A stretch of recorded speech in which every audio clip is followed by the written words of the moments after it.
Welcome everyone to another episode of the Jinn and Tonic Show. I'm your host, Almighty Atheismo. Joining me is Stopspamming, Ali of Arab Atheist Broadcasting, DPR on his Magic Sandwich Show account, and Klingschor.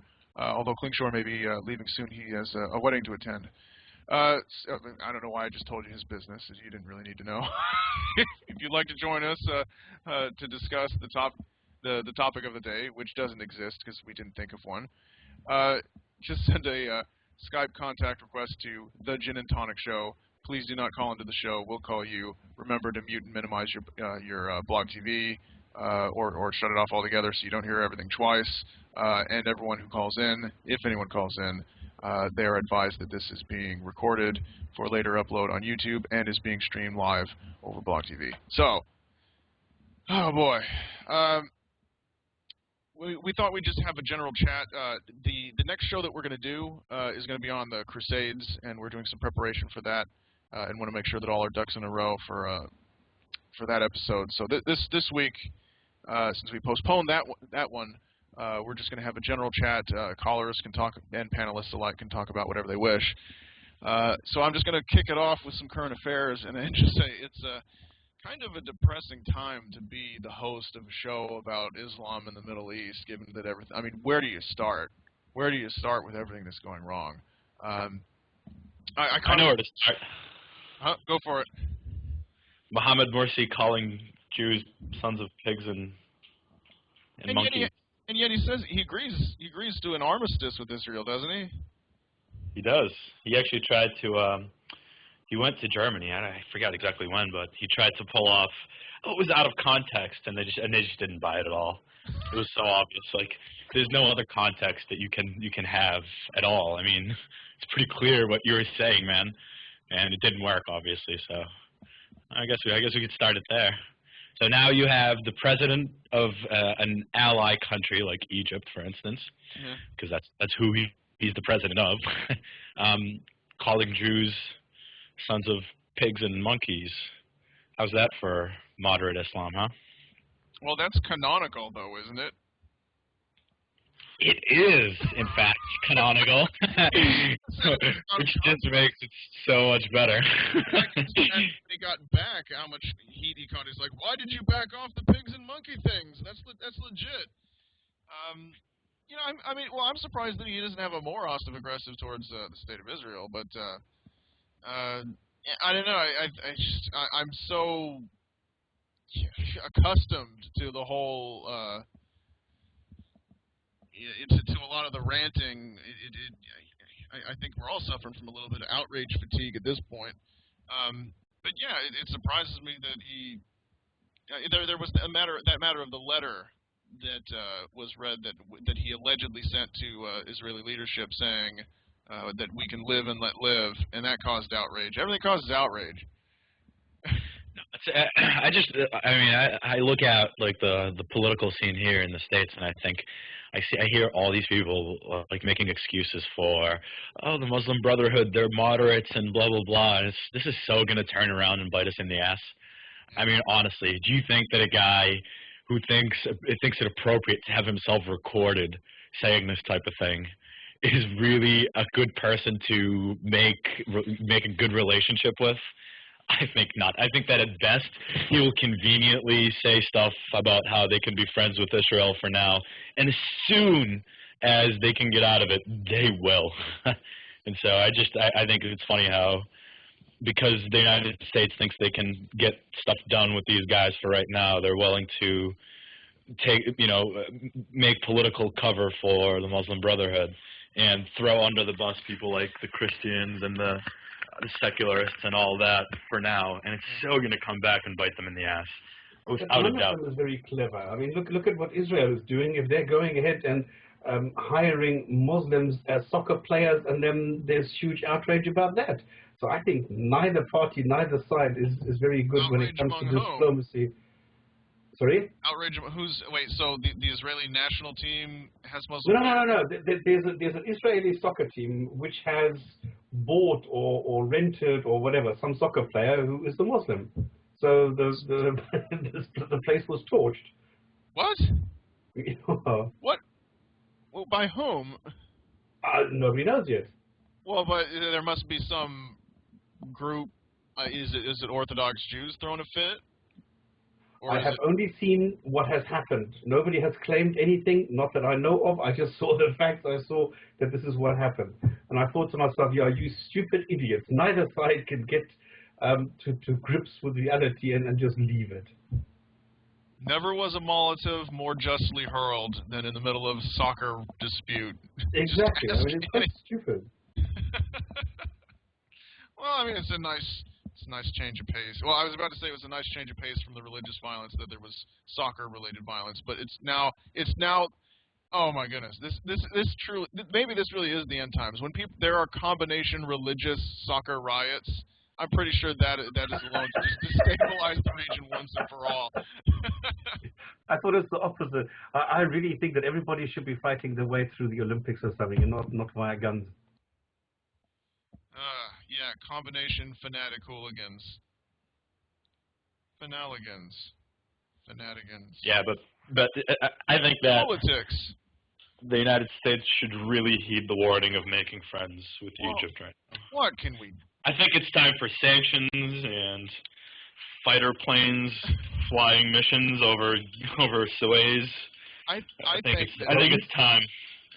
I don't Drone, whatever, just throw it at them. Who gives a shit? Whatever it is you have in your arsenal that causes you the least pain, you should use it against Egypt right now. And it's my country, and I'm willing to say that. Yeah, but what's it going to change? Yeah, I think that the government has the same response that a lot of us on the panel, that I personally have, is just outrage fatigue. It's like, whatever, close enough. Could I pick you up on that, Almighty, if I Please. may? Because we were talking before the show started about the Arab Spring and how, particularly in relation to the events that are taking place in Tunisia, Please don't that. What? that it's turned from a bright spring to a miserable autumn and a bitter cold winter. But one thing you said, and this is what I'd like you to comment on, if you would. You said, yeah, well, it's what I said was going to happen all the time. Now, I wasn't aware of that, but we didn't have a chance to expand on that before the show started. I said, I think I said something like, I don't even have the heart to say I told you so, but that wasn't that I predicted the current status quo. More like I you know, as a critic of religion, I would always be warning people, don't base your society on friggin' religion. You know, it's not a good basis. So in that sense, I'm in a position to say I told you so. Although, I mean, I'll be the first to say, the Arab, especially as regards the Arab Spring, nothing is turning out as I originally would have. Can we stop calling it the Arab Spring? Can we call it like Arab nuclear winter or just something disastrous? Because Ali, I think you watch, honestly, you watch The Simpsons, right? Sometimes. I haven't watched it for a while. But they had a Halloween. I was telling DPR that we need to start calling it the Arabs March, after that one Halloween special where they had the wrong calendars, and they said it was the 13th hour of the 13th day of the 13th month, and then they walk by the calendar and it says Smarch. I think that's what the news should rebrand it, the Arab Smarch. It's just something that shouldn't be. Yeah, but you need to explain this every time. This is the disadvantage of that. Well, people need to watch goddamn Simpsons. The Arab Bizarro Spring, or Spring in Australia, something like that. Bizarrism. It's really, I mean, my penchant for gallows humor notwithstanding, it's all just depressing. It's I mean, because, you know, a lot of, everyone was hoping that some room for positive reform or change would be opened by this, and by everyone. I mean, everyone from the most liberal to the most conservative, everyone. I guess was just salivating over the prospect of that, power vacuum. When, you know, I think a cursory history lesson will teach us how dangerous that can really be. But you just said, Almighty, that you thought it was a mistake to base your politics on religion. Are you blaming religion in it entirely for all the problems that are still extant? Entirely is a strong word, but mostly. I mean, let's face it. Well, I am. As of right now, I would say that 90% of Egypt's problems are based on religious rule or religion and politics. There is no other way to explain what's going on right now.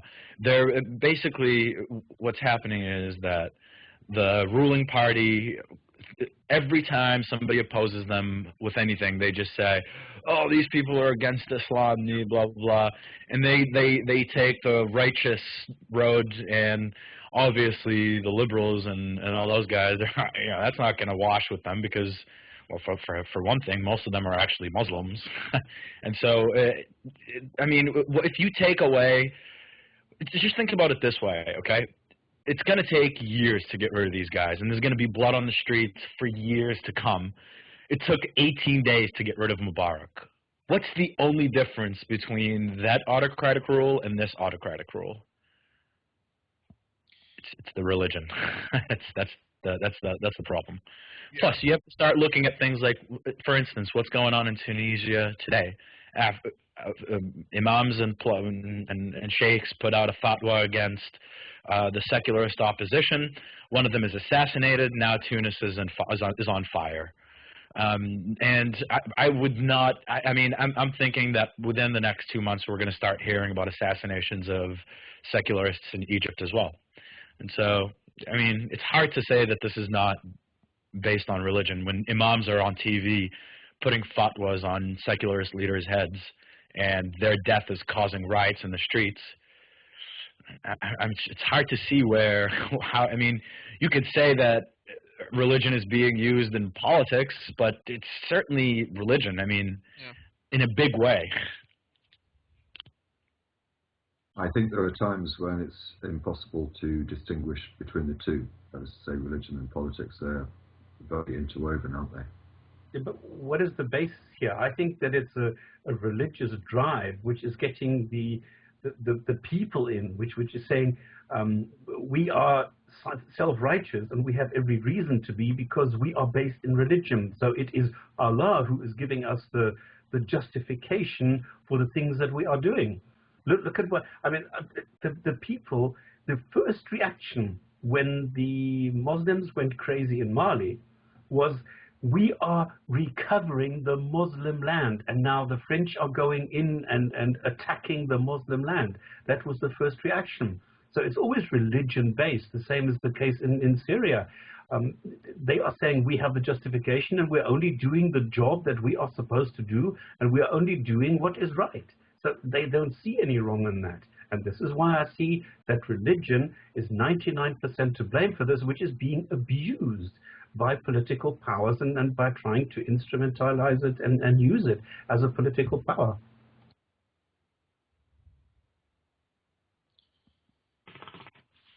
Did you guys hear about Obama overriding all his advisors and staff on arming the Syrian rebels? I have new gained respect for Obama now, because that man, huh? No, so he's in favor?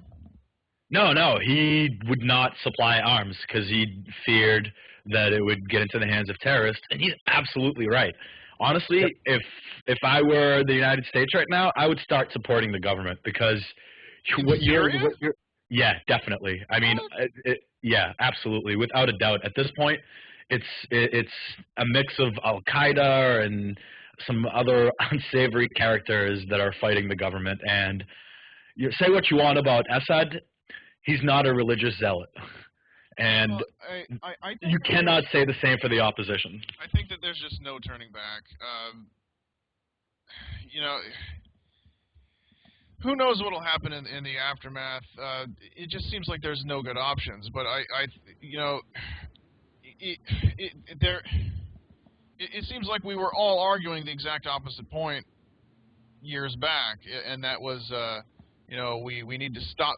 We need to stop supporting so and so and such and such. We need to, you know, stop procrastinating when it comes to reform in these places, and stop being afraid of what will happen after they're gone. But I mean, in Syria, that's just asking too much to leave Assad in charge after all that he's done. It started out okay, but now, I mean, after how many videos of people being beheaded because they're Shiites or Alawites? Yeah. I mean, do you then say, okay, well, wait a minute.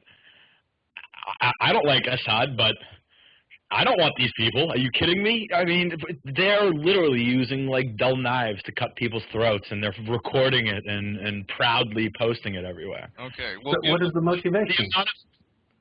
It's every single time without fail, the chanting is this Rafidi, which is a derogatory term used against Shiites. I mean, that is what they're saying. I mean, well, it is obviously sectarian in a religious way, Yeah. in a religious Excuse me, you can't have sectarian in a religious way. no. with Well, anyway, okay, how about this? We'll give them aid, and in exchange, they need to start sharpening their knives. No. What is the That way motivation it's more that's humane. driving Assad? the entire Middle East problem. I mean, But what is Assad trying to do? That's how bad things have gotten. Really, that's a net human rights progression. I think Assad is just trying to avoid a Gaddafi ending. Really, Well, I mean, think about it. Yeah, I mean, here's the thing: if he doesn't get strung up by the rebels, if there were any justice in the world, the guy'd get hit by a bolt of lightning or something. I mean, I can't. Maybe there's some.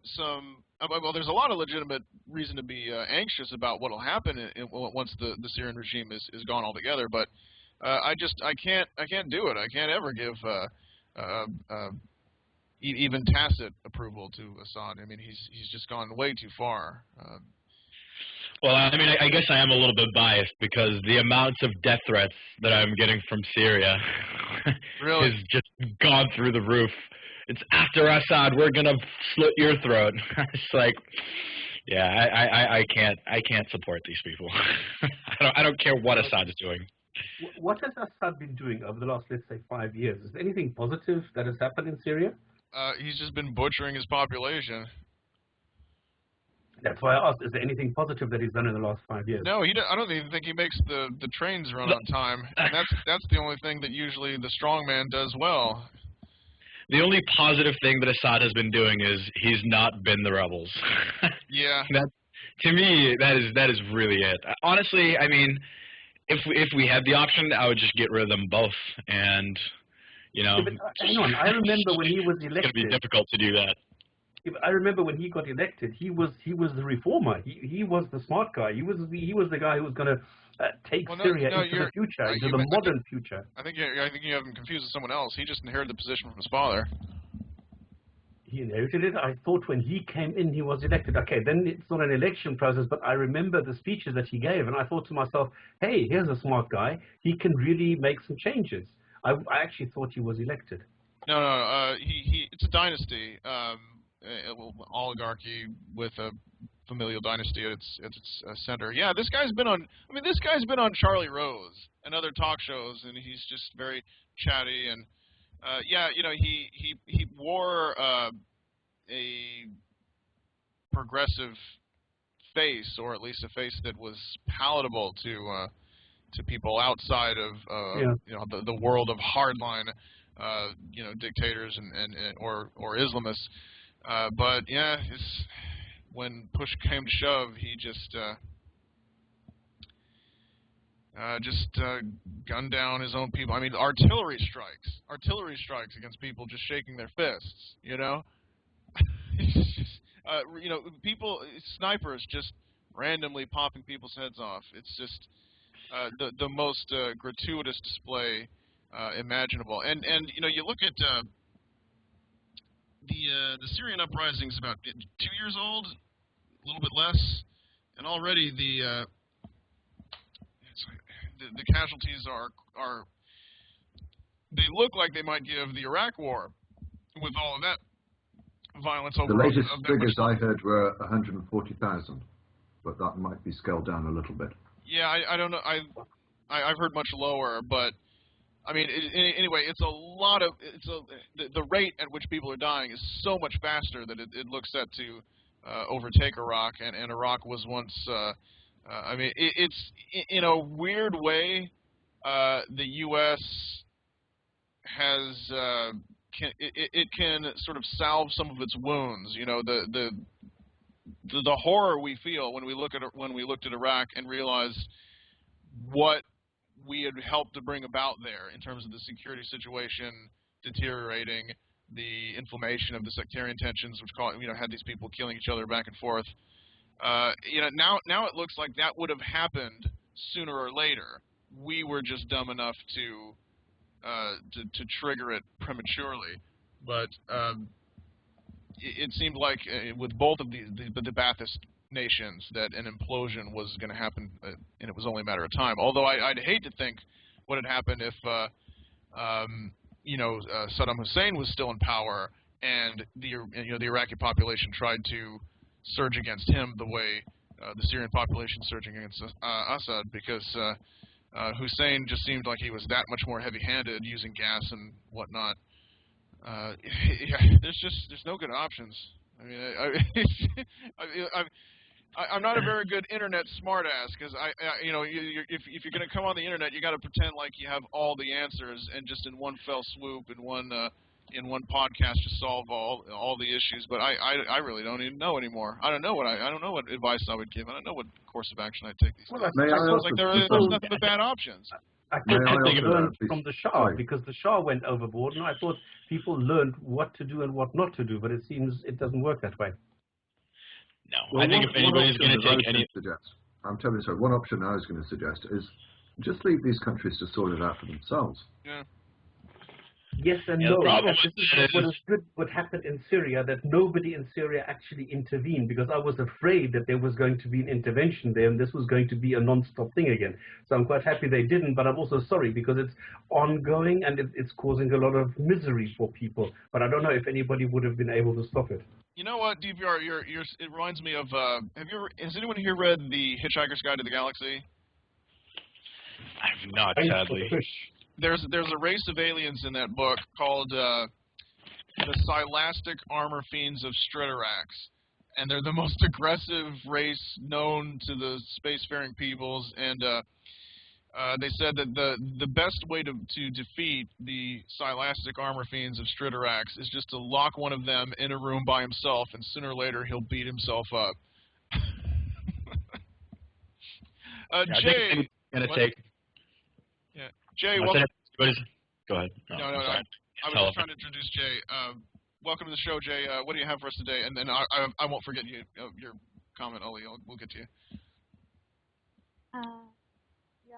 You are discussing about Syria and Tunis and how the religion is involved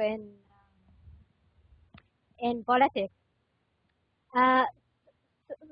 Syria, someone asked about Bashar and how it's come to be present. He's not a smart guy. Even the real control in Syria was called the old group. That's the group from few men. It's old from his father's time. So these people control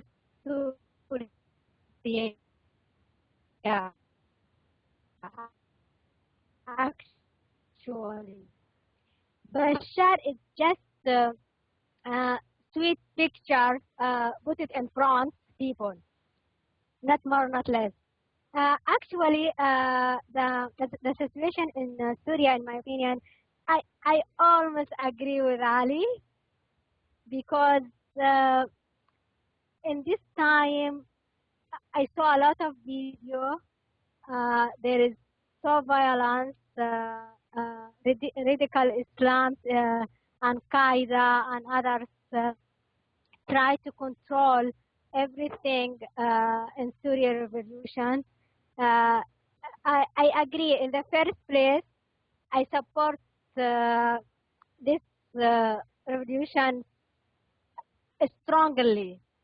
But now, after all of that, I find if you West give them the weapon that they asking for, that will be dangerous situation after Bashar, because we need to ask this: what after Bashar? Oh, there is a dilemma. I know there is humanity dilemma here. Everyone say how we can not support them, but on the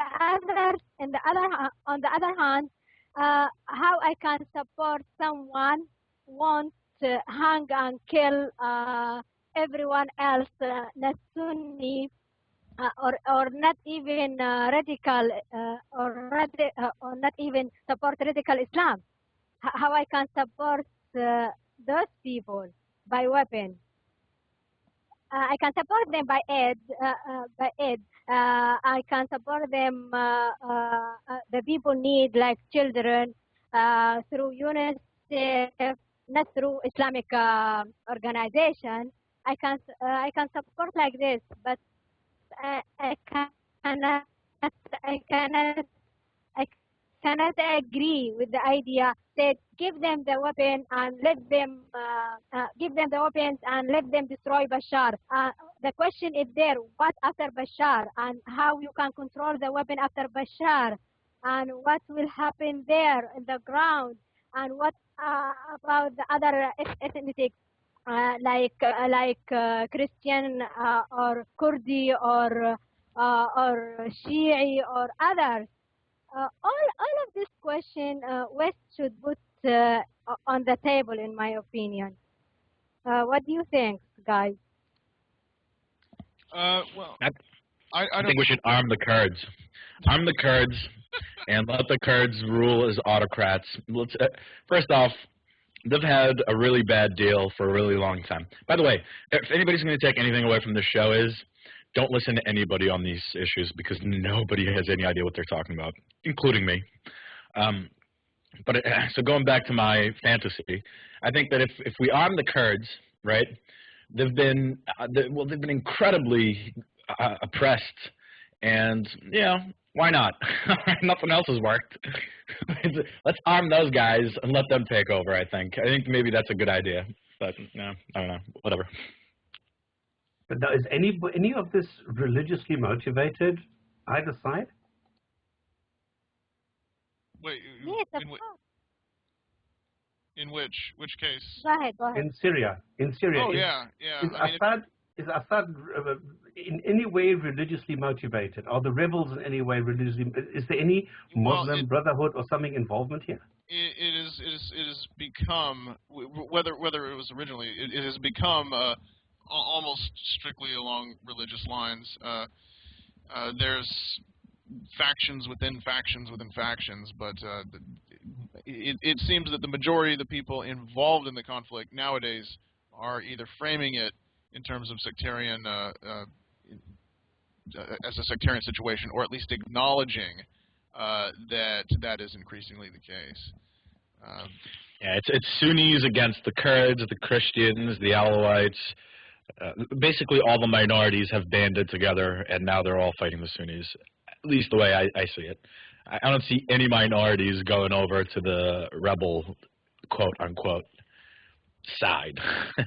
It seems like it's just a bunch of Al-Qaeda terrorist types against the rest of the communities in Syria. Well, I mean, but is it originally the way it was, I guess, marketed was that it was a populist uprising because of the brutality of the regime, and there were hardline Islamists and AQ-friendly forces that were tagging along, and that the mainstream rebels just didn't want their house divided, so they let the hardliners do their thing. But you're saying that from your perspective, the hardline influence is just by far stronger, or are they just, or is it one of those cases where they're just a little bit noisier when it comes to trying to grab the microphone and be the mouthpiece of the rebels? I wonder. You ask about brotherhood in Syria. There is brotherhood in Syria, and the coalitions there outside Syria even. There is strong brotherhood involved.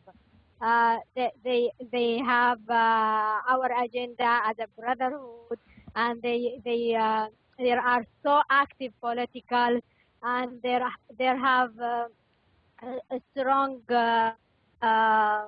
part. Of course, the motivation is religion. You know, everywhere brotherhood present, motivation, religion will be present too. There is no doubt about that. Okay. Well, if you look at it at the beginning, the minorities actually were hesitant to join the rebels. It was mostly Sunnis. I mean, Syria is majority Sunni. But lately it has been everybody against the Sunnis because of what is perceived and factual on the ground, that there's a bunch of bearded Al-Qaeda types slitting people's throats and putting it on YouTube. Yeah.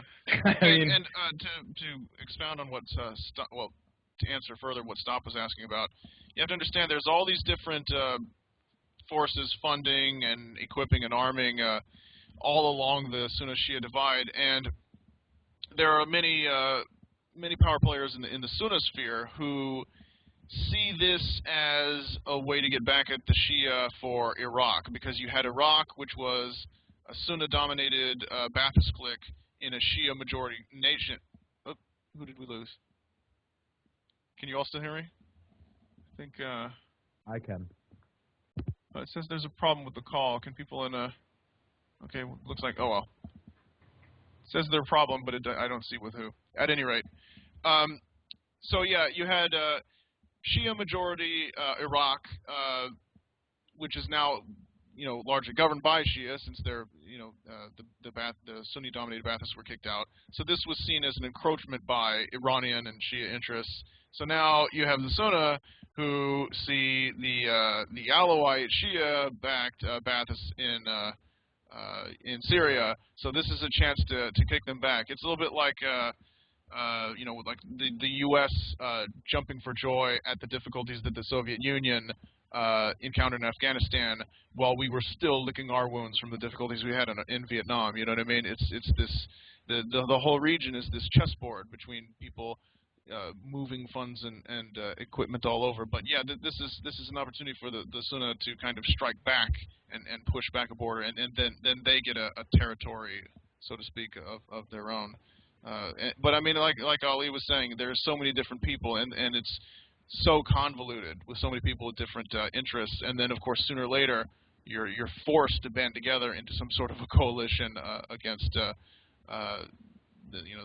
what seems like a tide of your enemies.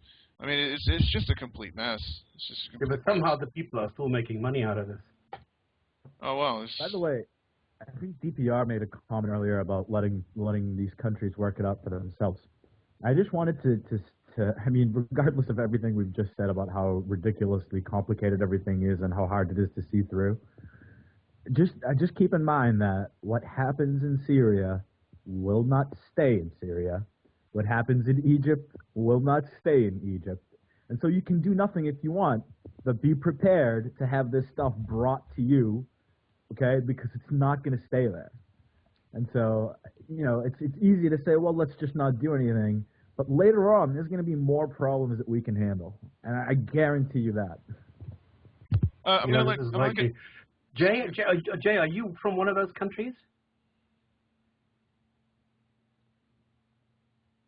Oh, I wanted to know if she has any first-hand. I'm not sure she's with us at the moment, but let me address Ali Ali's point very briefly. It's not just me that says that. It's actually part of the Statute of the United Nations. The idea of self-determination is one of the very strong principles that they hold to, and they will not interfere with the internal fightings of a country until... That's why interfere in Bosnia. Because, I was going to say, until it becomes a stage where it starts affecting the international peace and security, which is actually the expression that is used in their charter. And the intervention in Bosnia was to prevent genocide and to maintain peace and order. And until it gets to that sort of point, the United Nations is very reluctant to interfere. That's why, although the rebels have been recognized by certain European governments as the body representing Syria at the moment, at this stage, they are still only giving them sort of tacit support and maybe assisting them in the future with arms and the like, but they're basically letting the country self-determine, which I think is a sound policy. Okay, so I've brought in a new caller who hopefully will take us from tragedy to comedy, because he wants to talk about Hamza Tzortzis' new paper. Welcome to the show, Abhishek. Hey, how's it going, guys? Pretty good, thanks for your call. So I read his paper, and after I finished, I noticed that this is a classic example of how people really misunderstand science.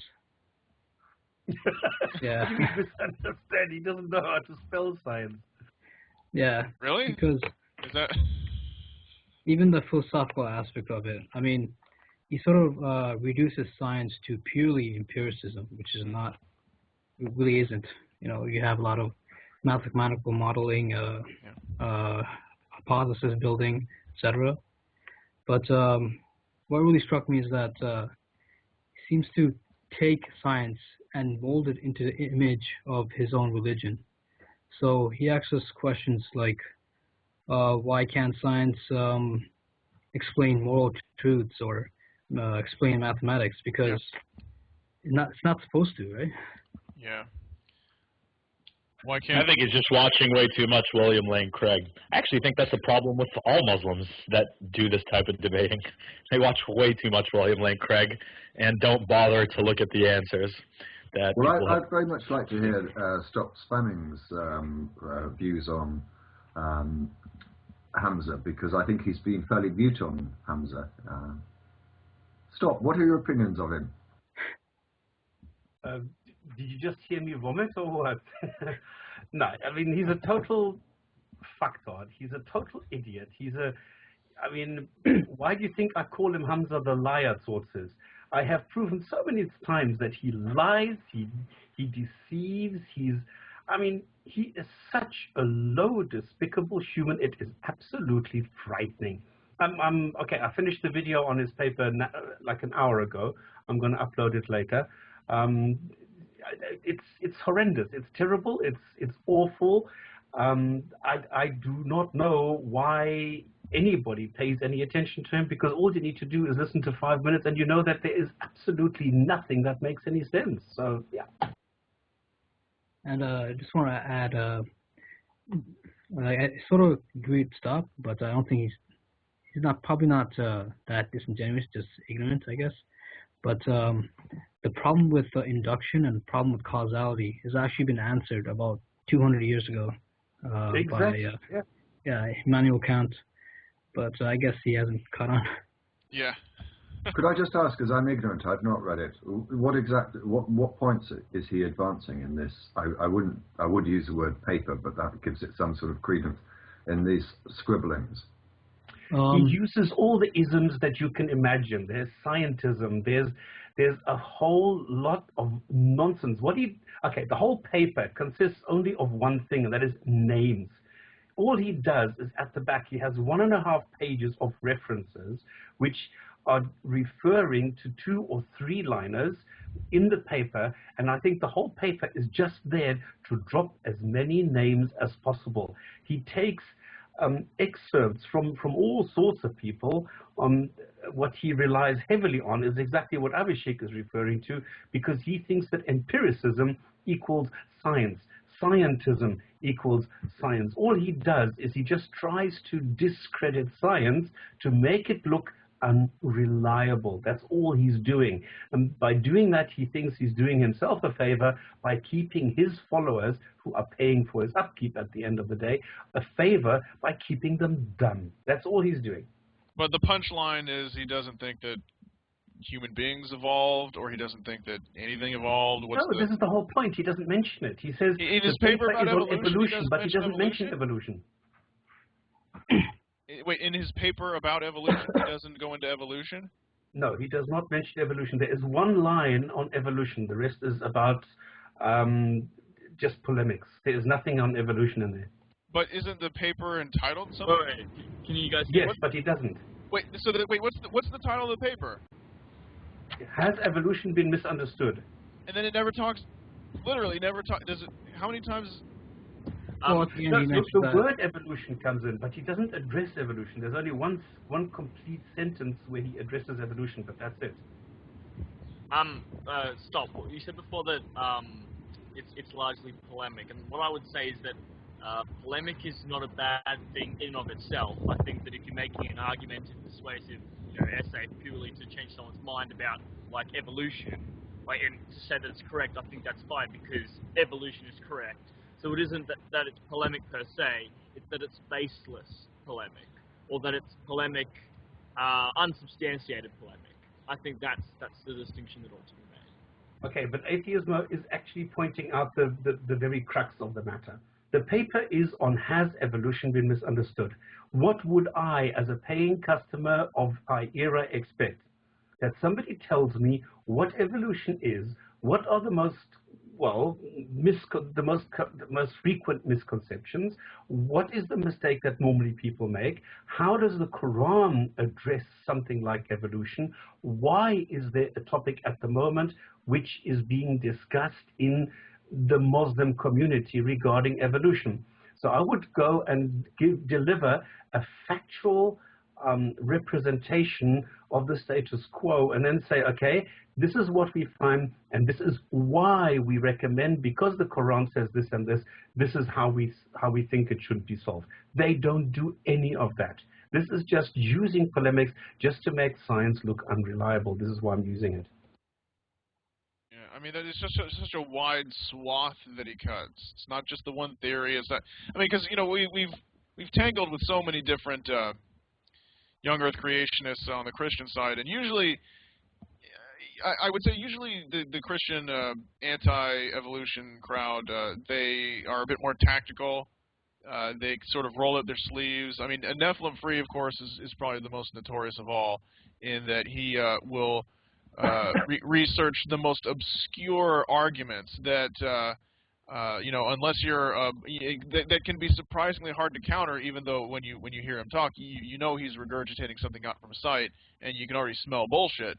But he'll be like, okay, well, fish fossils reveal to us because of these stumps and how they developed. And I mean, let's face it, if you're a layperson in the material, you have no idea what he's talking about either way. You just kind of smell something, for lack of a better word, fishy about it. But it seems like Hamza's not interested in doing either taking that route or doing that work. You know what I mean? Well, I suspect, Almighty, one of the reasons may be that his first attempt at doing so, which was his inverted commas paper about embryology, was so heartily dismantled and disconstructed, and he was shown to be a complete arse, that perhaps he's learned a lesson from that and doesn't really want to talk about evolution. This is the whole point. He repeats everything. I went and looked at his sources, his own sources, and I can refute his own paper using his own sources. The same thing is happening again. Well, I read part of it, and he makes these statements like, well, we know that the Quran is infallible. And then other things like, how do we explain the linguistic miracle of the Quran? How do we? Yeah, and it's just it really I honestly can't. Yeah, it burns. It burns every time he makes a statement or asks a question that starts with such heavily loaded presuppositions. It's just painful. I don't know. Does it include the expression, well, first and foremost? And if so, how many times? Abhishek, what is your general... Abhishek, what is your take on this? Well, mostly it's just, like you guys said, it's polemic, and even though the philosophical side to it, it might be some point to it, but even then, he sort of misunderstands how science works. For example, in the in the problem of induction, if you guys are familiar with that, where Yes. you have a set amount of experiences, and you want to extrapolate that to a generality, and from that he takes in that you can't really do that, and therefore science is wrong. But science is based on falsification, not on absolutes, right? So something that's proven by experiment is proven to be accurate until it's falsified. Well, he says there's no certainty, which is bullshit. Yeah. Yeah, well, they want absolute certainty. If you try to say that there are degrees of certainty, their eyes will just sort of gloss over. That's not their certainty within a reasonable degree. Within a degree of reasonable doubt. Yeah. Beyond certainty, beyond reasonable doubt, rather. Because there's no such thing as absolute certainty, right? Yeah. Yeah, of course. And the funny thing is, he uses the philosophy of science has a foundation in explaining where science belongs. And he uses exactly this philosophy of science. Then he goes and he quotes something out of the scientific method, and then he goes and says the exact opposite, just 2 lines later. I mean, that to me is so pathetically stupid. It's amazing. Right. And I was wondering what Avishek has found on this from the philosophical, because you come from the philosophic viewpoint, right? Yeah, I guess. And the other thing is that near the end, he tells us that deduction is a more appropriate method to have certain quote unquote certain knowledge, but things that deduction is often the premise in deduction is almost sometimes a generalization of something you get from observation. For example, all men are mortal. That's a generalization from something you could actually directly experience or an observation. So, yeah, so I don't think he really understands. An empirical observation. Yeah, where he's going with this.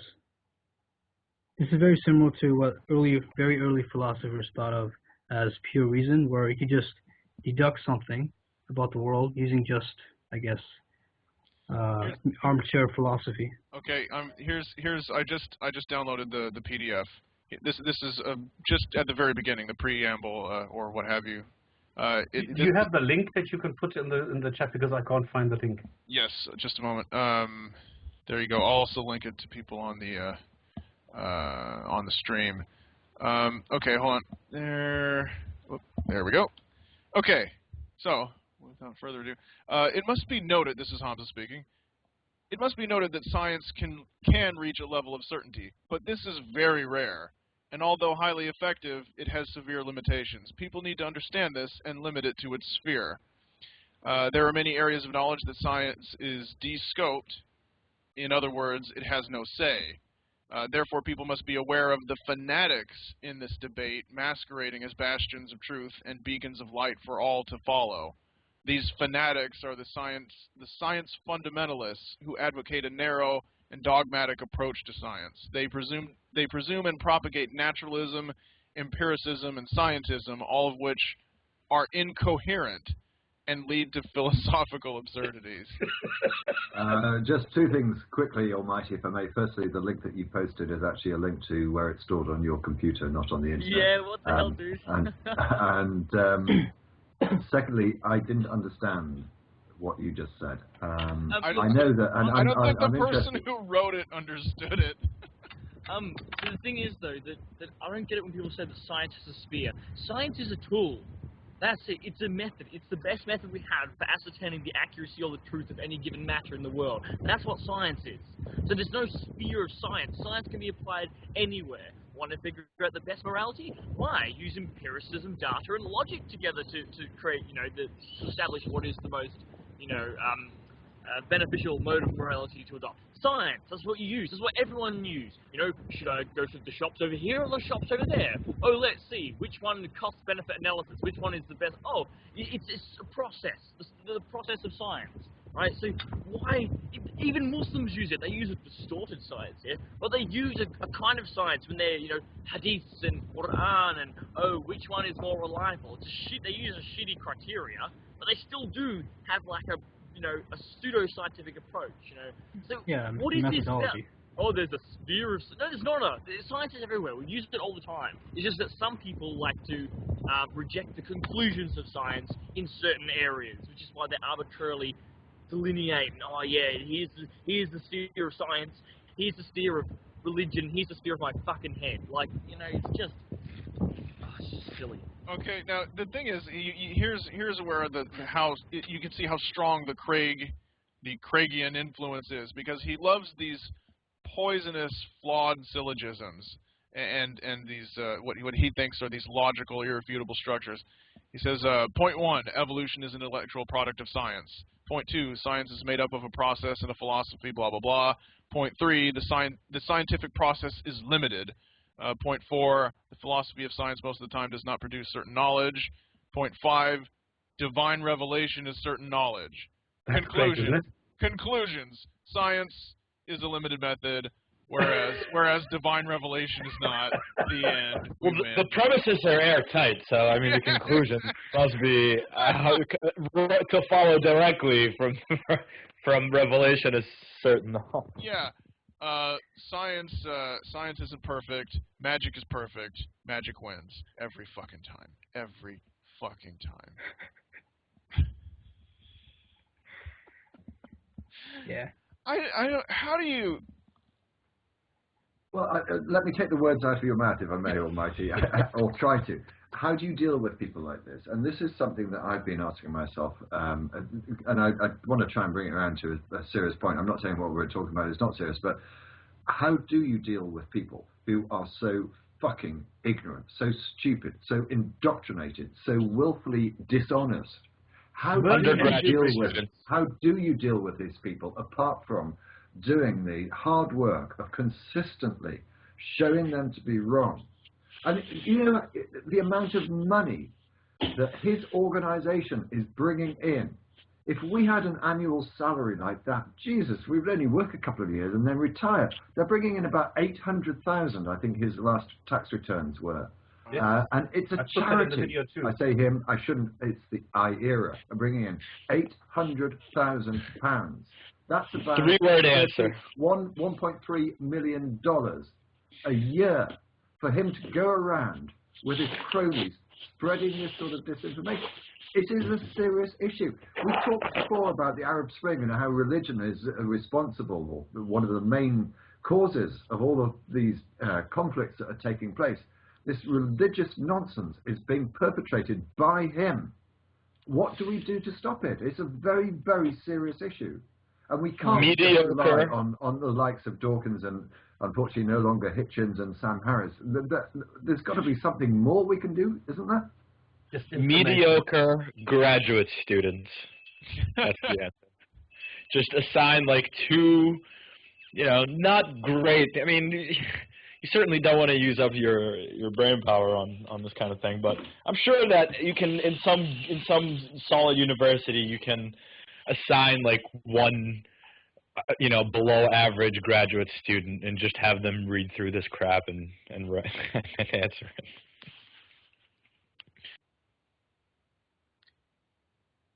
Yeah. Okay, Abhishek, what is your take? What would you suggest? I guess I think I posted on his Facebook page to read through Kant's Critique of Pure Reason again, because he quotes from it but doesn't seem to understand it. And you are allowed to put something on there? Yeah. Then you're not doing enough. If you are allowed to comment on his page, there's something wrong. I have a better solution, guys. I've thought it a lot. You know, I've really considered it, but I think this is ultimately the best course of action that will solve most problems in one shot. We should nuke Mecca. Oh Jesus! There'd never be an end to it. I'm in. I actually. You're in. Sign me up for that.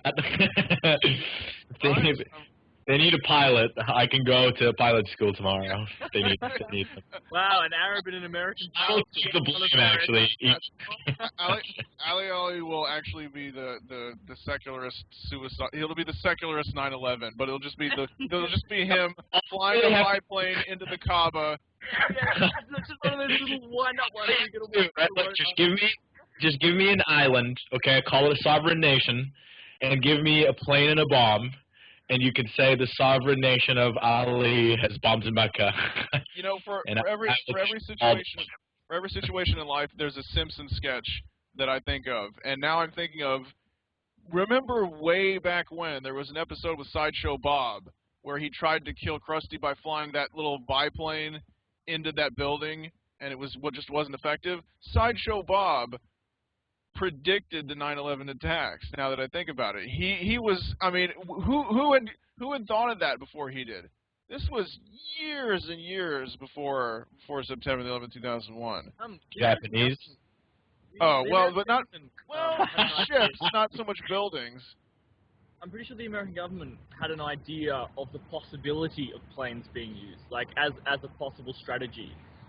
From maybe from some Al Qaeda leak or from they heard plans for a similar thing. So it was like they knew about the possibility, but yeah. So was there a guy who flew to the Red Square in a little Cessna? I mean, that caused huge embarrassment. I'm sorry, No, but seriously, going back to the Hamza fad, or people like Hamza and others who try to put these papers out.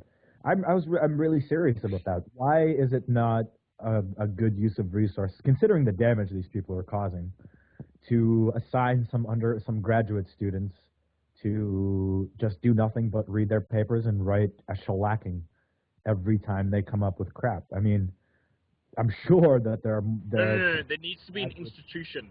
There needs to be, and I actually that's what I'm talking trying about. to create this. I've been planning this for a while. I'm going to be creating at some point in the future. Get ready, ladies and gentlemen.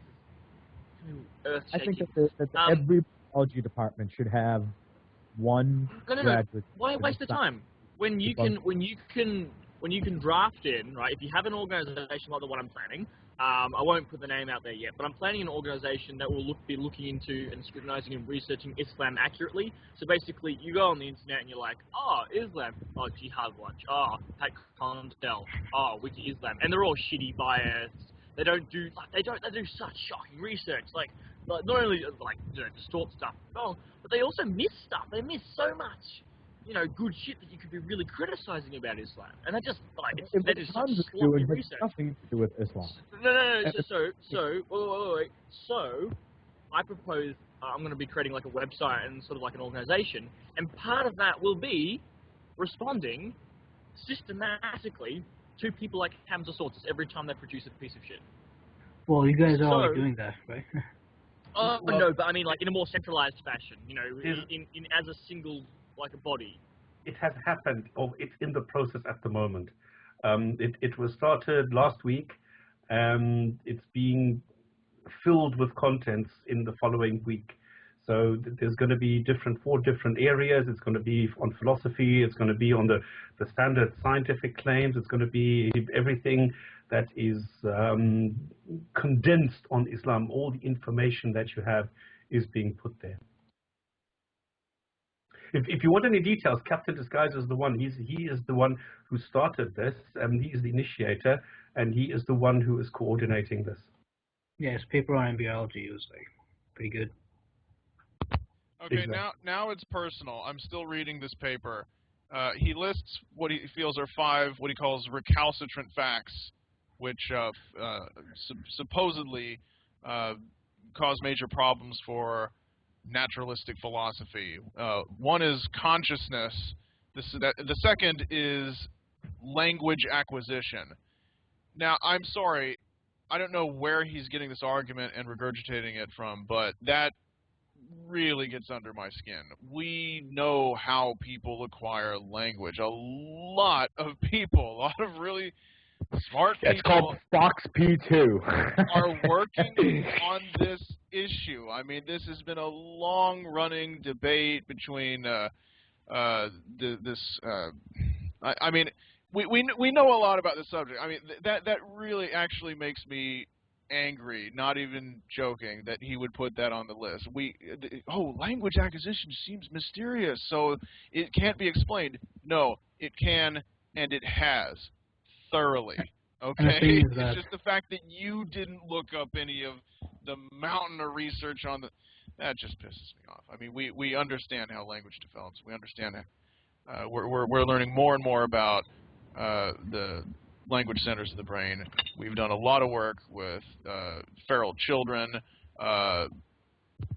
other simians and cetaceans that can acquire language and can even learn grammar with at least some degree of recursion. So I mean, this is just—it's ludicrous. I mean, it's childish. Yeah. Yeah, I actually watched a short vid by William, that included some comments from William Lane Craig, and he was talking about mind-body dualism, and a lot of his stuff boiled down to saying, well, you can't explain this and you can't explain this.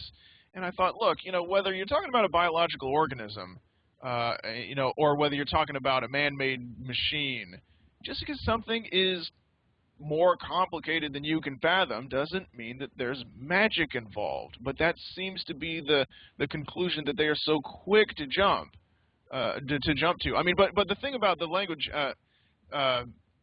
acquisition, this is from the standpoint of a language student or language buff. This is as bad as Nadir Ahmed saying, well, there's no light at the bottom of the ocean, so aha. And then, of course, there is light at the bottom of the ocean. There's organisms that glow. There's bioluminescence. There's and so forth. So I still remember. I actually felt a little bad for him because we just shut him down so hard with that. As gentle as we could be about it. I mean, it had to be pretty embarrassing. But that's not hard enough. The site still exists. Yeah, yeah, but I mean that's how big of a flub his inclusion of language acquisition is in this. It's just he just didn't take 2 minutes to do an internet search and find out. Yeah, a lot of people have looked into this, and we do have definitive answers. I mean, we could always know more. We could always have a more detailed understanding, but that one I've taken up way too much. Sorry, that was personal. I took up way too much time when I'm kind of. Rant about the language acquisition. Well, he does. I mean, he does have a point. My video. Sorry, Ali, go. No, I was just gonna say. I mean, he does have a point. I mean, all these neurology people, they should just quit trying to understand consciousness because it's too hard for Hamza to understand. Yeah. So obviously, everybody's wasting their time if this genius could figure out how. Because revelation is fact.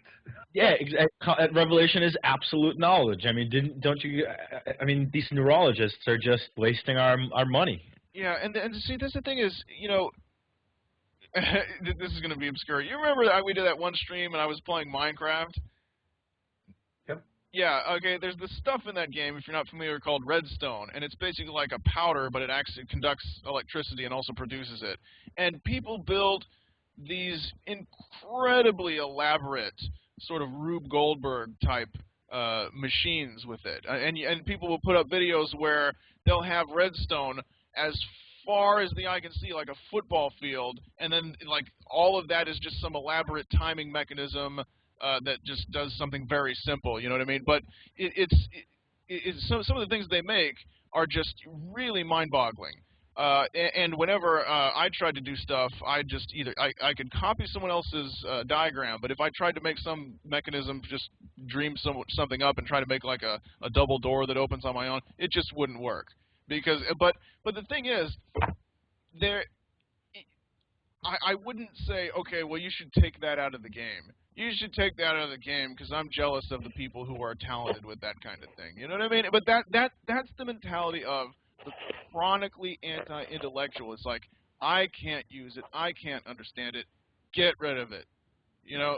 Didn't you hear Adnan, what he said about Hamza? That he said he has studied this so much, he has so much knowledge, he's on a par now with a biology professor. This is what Adnan said about Hamza. Well, that's Adnan. I mean, he's well, Hamza is, after all, the Muslim Aristotle. Yeah. This is what he knows. This is exactly the thing. You are right. This is what he compares himself to. He uses himself as Socrates. He is the Muslim Socrates. He actually said this. Aristotle and Anaximandra of No, he uses that. He is the Hercules, the David Hasselhoff, and the who's the Scientologist? Some other famous person of Islam. He is the bee's knees. He is the Allah of Islam, effectively. But this is how he sees himself. This is the whole thing. He's completely deluded. Okay, Abhishek. I just want to make a point about the linguistics, which you mentioned in the paper. He quotes Noam Chomsky, where he said that language is is hardwired into the human brain, and so he concludes from that it can't be naturally evolved. But the thing is that if you take that to a logical conclusion, then that would mean every piece of literature, pretty much everything everybody said is pretty much part of human nature. And you can't have a divine revelation. You can't have God intervening into language. Yeah, Chomsky is the closest thing I have to an antichrist. I know a lot of people love him or hate him because of his political writings. I just despise the man because of his work in linguistics, because I hear so many people who are infatuated with his political writings, and they say, oh, he's such a brilliant linguist. The man is a complete fraud. He's not just controversial. He's not just wrong on this or that. He's been conclusively debunked in all of his core theories, and he still propagates them. And when confronted by people who have worked with feral children, with people who have worked, documenting recursion and how, all these different things, people who have really done the lab work, okay, because he's a theoretical linguist, he does no lab work, okay, people who have actually done that and confront him and say, here's where you're wrong, okay, all your theories, they're just completely unsupportable. All the evidence is against you. And what does he do? He rants against empiricism. Can you actually point out any papers that would be a good guide? I could rummage around, but I mean, see, I don't want to take up too much time on my pet subject because I already took up. But okay, let me give you a brief example. In Japanese, you have a polite form. Okay, it's not a tense or a mood or anything like that. It's a form where you add mas to everything. Then you have a sort of archaic honorific where you say, like for example, to be is gozaru. Okay, and then you can stack those and have a polite honorific and say gozaimasu. Right now, Chomsky's argument is that language is innate and that essentially when we speak, we're selecting from a list of possible or available combinations. So that would mean that you and I, Ali who speaks English and Arabic, Stop who speaks English and German, DPR who speaks English, and then a variety of pillow talk that only he and Klingschor understand. We all these languages, they have one master list of grammatical rules and syntactical possibilities, and we just select from those. But that's just insane when you look at, and that is to suggest that English has the same, quadrant of casual, polite, honorific, and polite honorific, and we just don't use them. They become vestigial somehow. You understand how absurd that really is? And then, of course, if it was innate, then it would have to be linked to our, our genetic code at some point, which means that if you had, for example, people many generations living in England, and then many generations living in Japan, well, those two languages, their grammar and their sentences branch in different directions, okay, which means that basically the word order is different. So if it was genetic, then after years and years and years, generations or after generations, because it's biological evolution, it's the number of births and and the number of mutations that count. The ability of someone who speaks a left branching language to suddenly start speaking right branching language would be impaired. You understand? So if you took a British baby and a Japanese baby and switched them at birth, they would have incredible difficulty if it was innate. You understand what I'm saying? But that's not what you see. You know what I mean? You can switch them, and as long as they hear it when they're growing up, then they learn it just fine. So it definitively settles the nature versus nurture sort of argument. I think. Oh, we lost Klingschor. That's no great loss. So yeah, he's completely wrong. He's been completely and on a wide variety of other things. And like I said, I don't want to take up too much time, but he's completely wrong. But I always have to listen to these people who like his political writings. What a brilliant linguist he is.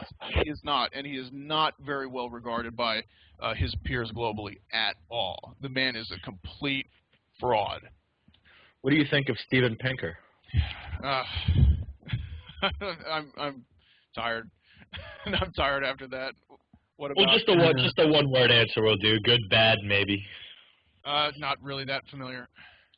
What do you think of Wittgenstein's language games? I haven't read that much of Wittgenstein. It seems to be I think it's time to get back to Islam now. Yeah. Like I don't want to spend too much time on this. Okay, now that you have ruined a perfectly good Saturday by mentioning the name Hamza, go ahead. Yeah, what were we even talking about? Oh, I don't even remember. Syria. Nani deru? What? Seriously, what were we talking? I wasn't joking. What were we talking about? No, this is what happened. Avishik came in and asked about this paper.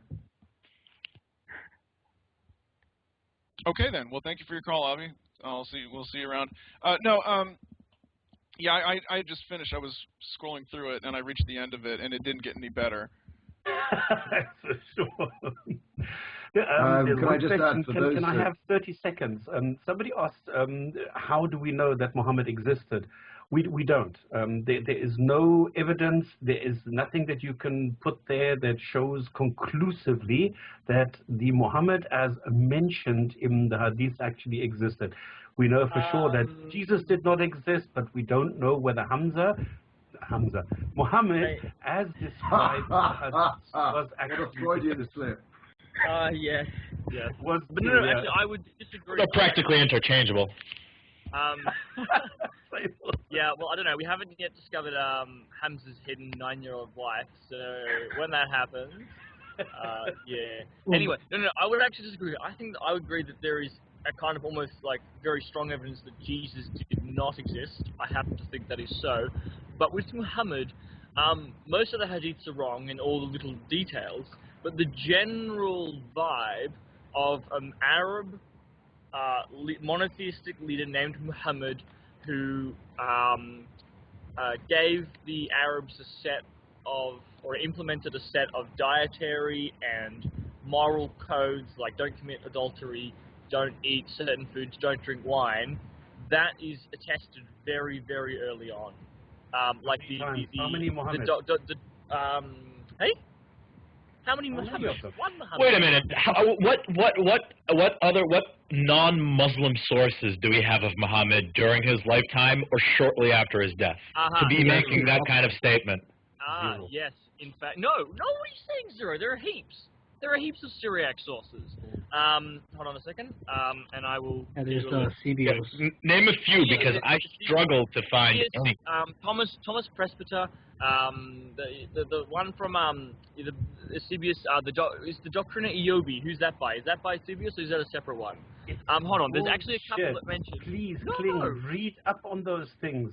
I went through them when Tom Holland was on. I went through them, and I went and totally discredited what Hamza was saying. Oh, shit. Are you listening or not?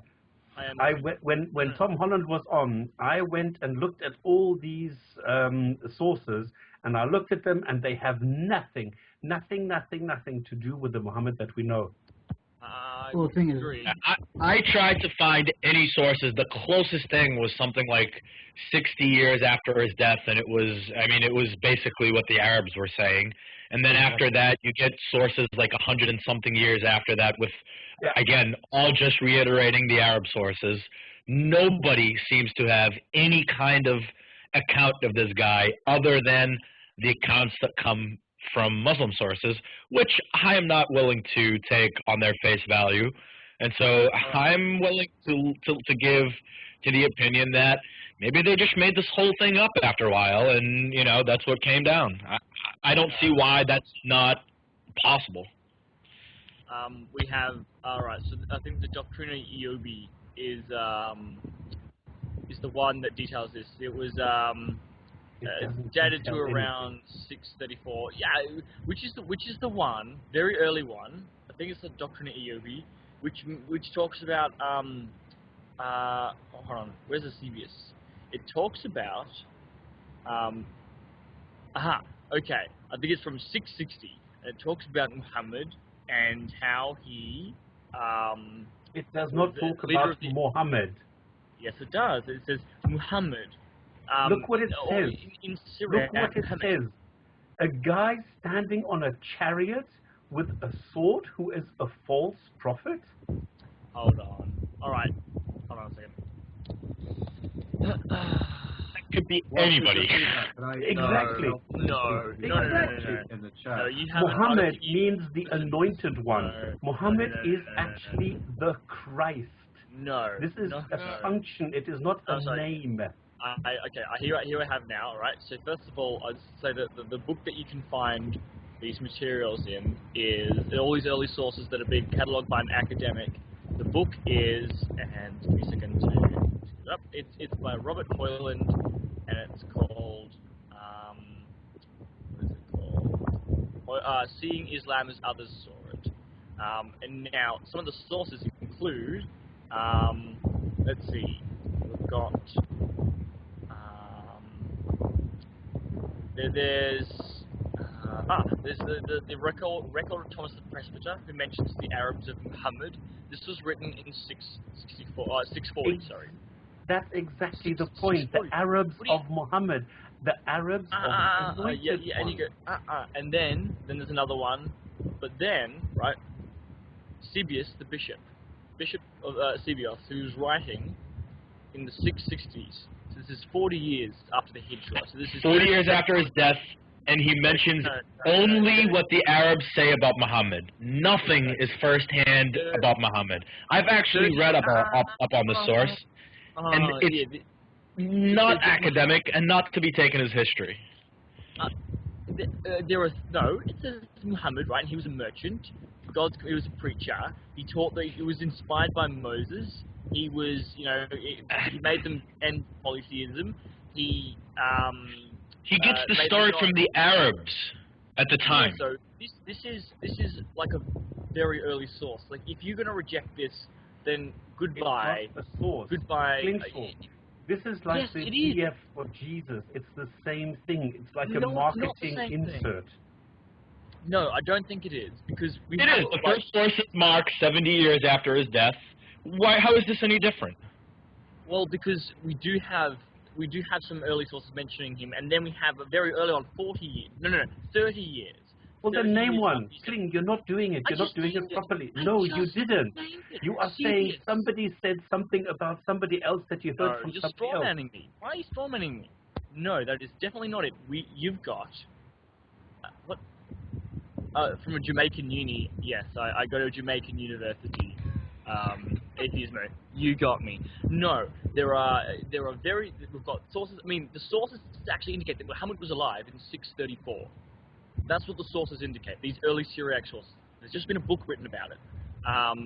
Kling, what does it say, really? What does it say? Look what it says. I mean, I have to say, the argument that a book has just been written about it is as convincing as a paper's just been written by Hamza Tzortzis. No. It doesn't mean... Is as convincing as an academic said it in a book. So, no, that's it though. An academic has just written a book examining these early sources, which indicate that Muhammad was alive in 640 based on these early Syriac sources. Now, on what basis do you reject what the Bishop Eusebius says? Because right here, he has said very early on, 30 years after Muhammad died according to the Arab standards, but actually 20 years after he would have died approximately, according to this new academic I'll give you the basis, research. And the basis is he himself says that he gets this information from the Arabs that come by him at the time. Yeah, so where else would he get that the Arabs made this thing up, okay, then it perfectly fits within the narrative that some few years after he's said to have been died, some Arabs went by this guy and told him we had a prophet. I mean, there's nothing there that concludes that he was an actual person that... No, because we do know that Muhammad exists, right? They mentioned the Arabs in Muhammad. They mentioned Muhammad leading the Arabs, right, in earlier sources, right, which is what I was just talking about, Thomas the Presbyter and so forth, right? So there was a dude called Muhammad leading the Arabs, right? And then, 10 or 20 years later, we've got a dude actually saying, oh, and this is what the Arabs say that Muhammad was like. Now, if you reject this, then you also reject Socrates, right? You also reject a whole heap of other historical characters that actually have less evidence and less early evidence than this. They did not. Okay, can I interject? I think that Socrates is in the same category as Jesus, in that since his influence was largely through speeches, and there's no political or military affairs that he was so intimately involved in the way Muhammad was. I guess it's a lot easier for people to think of Muhammad as a historical character, or at least based on some sort of political figure or warlord. I mean, I'm sure he's based on at least someone. But I mean, what are we trying to accomplish by other than discussion and speculation? What are we trying to accomplish by saying that this person could not have been could have been a fable? You know, I mean, does it really make that? There's an answer to this. I'm trying to show that it is not a clear-cut black and white picture. Somebody asked, is it for sure that Muhammad existed? It is not clear-cut. There are indications that he existed. There are indications that a person with the character traits of Muhammad existed. We do not know for sure whether the Muhammad as depicted in the Islamic tradition actually existed. We do not know. And this is what I'm trying to achieve here. I'm trying to show that it is not clear-cut. That's all I'm trying to do. But so actually, even though you've been disagreeing with me, you agree with what I said at the very beginning, which was most of the hadiths describing Muhammad are probably false, but there was, in the basis, a dude. So why we had this rationalism. But I mean, just another point though, is that the earliest Arab source mentioning Muhammad is actually after all these Christian sources. So, if the Arabs had made it up, I would have expected the Arabs to mention it first, later on, and then after the Arabs had established Muhammad, Christians would start talking exactly about it. What happened. But see, no, because that didn't happen, because the earliest sources, like Thomas the Presbyter, is talking about the Arab-Muslim invasions. So they're not just sitting chatting to the Arabs. They're talking about these big geopolitical events that are going on around them, like the sacking and destruction of Persia and the Levant. And in the I've got a book. Yeah. I've got a book by an academic that says Muhammad may not have existed. Which by Robert Wright. Just to counter your academic book argument. Come on. Is your book bigger than his book? It is. My book is, in fact, bigger than his book. How many pages? Right. It's about 600 or so pages. I think that you missed the point of what I was saying. I didn't mean that it merely being in a book proves it. I meant that these sources do exist, and they have been, like these are legitimate sources, and proper historians well versed in these early traditions have been examining them, and these are the kinds of... Now, Robert Wright, I highly doubt, either had access to these sources, because a lot of them are only just being discovered recently, or, I mean, Robert Wright, who the hell is Robert Wright anyway? I don't know. Who's your academic? Robert Wright, he's a journalist. Is that the Robert Wright you're talking about? The journalist Robert Wright? Evolution of God. It was supposed to be a joke about the book was written about it thing. Was it really supposed to be? I mean, the point. I think that the point is that okay, yes, he probably did exist, most likely, because there's so much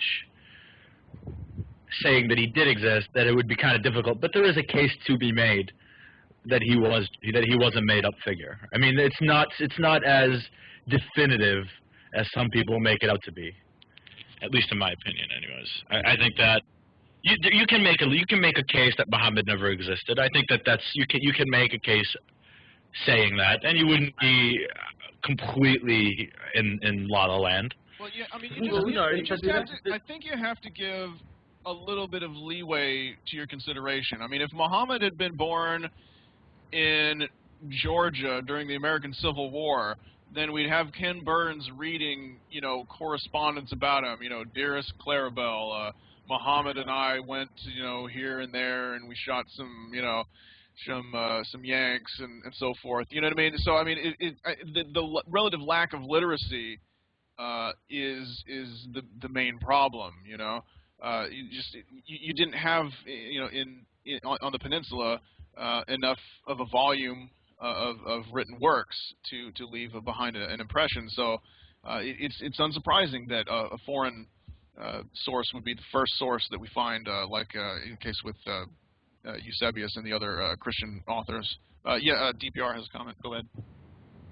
Yeah, I'm just wondering where the people think this is going. If you could prove the existence of Muhammad, or you could not prove the existence of Muhammad, where do you think that is taking us? Because in my view, it's not going to get anywhere. You're not going to approach a Muslim and say, hey, look, I've got conclusive proof that Muhammad didn't exist, and expect to persuade him. So is this just not a somewhat redundant academic argument? I think that it has more of an impact for people who are anti-religious. If you can say, oh, Jesus never existed, it's like, oh, I feel even better about not being a Christian anymore. I think that's pretty much it. Like, otherwise, you're right. Like, if I say Muhammad never existed, I mean, whether Jesus existed or Muhammad existed has absolutely no bearing whatsoever, in my view, on whether the claims that the religious make on either side are true. That's, I suppose, a better way of putting my point. Correct. It was a question that I was asked earlier on.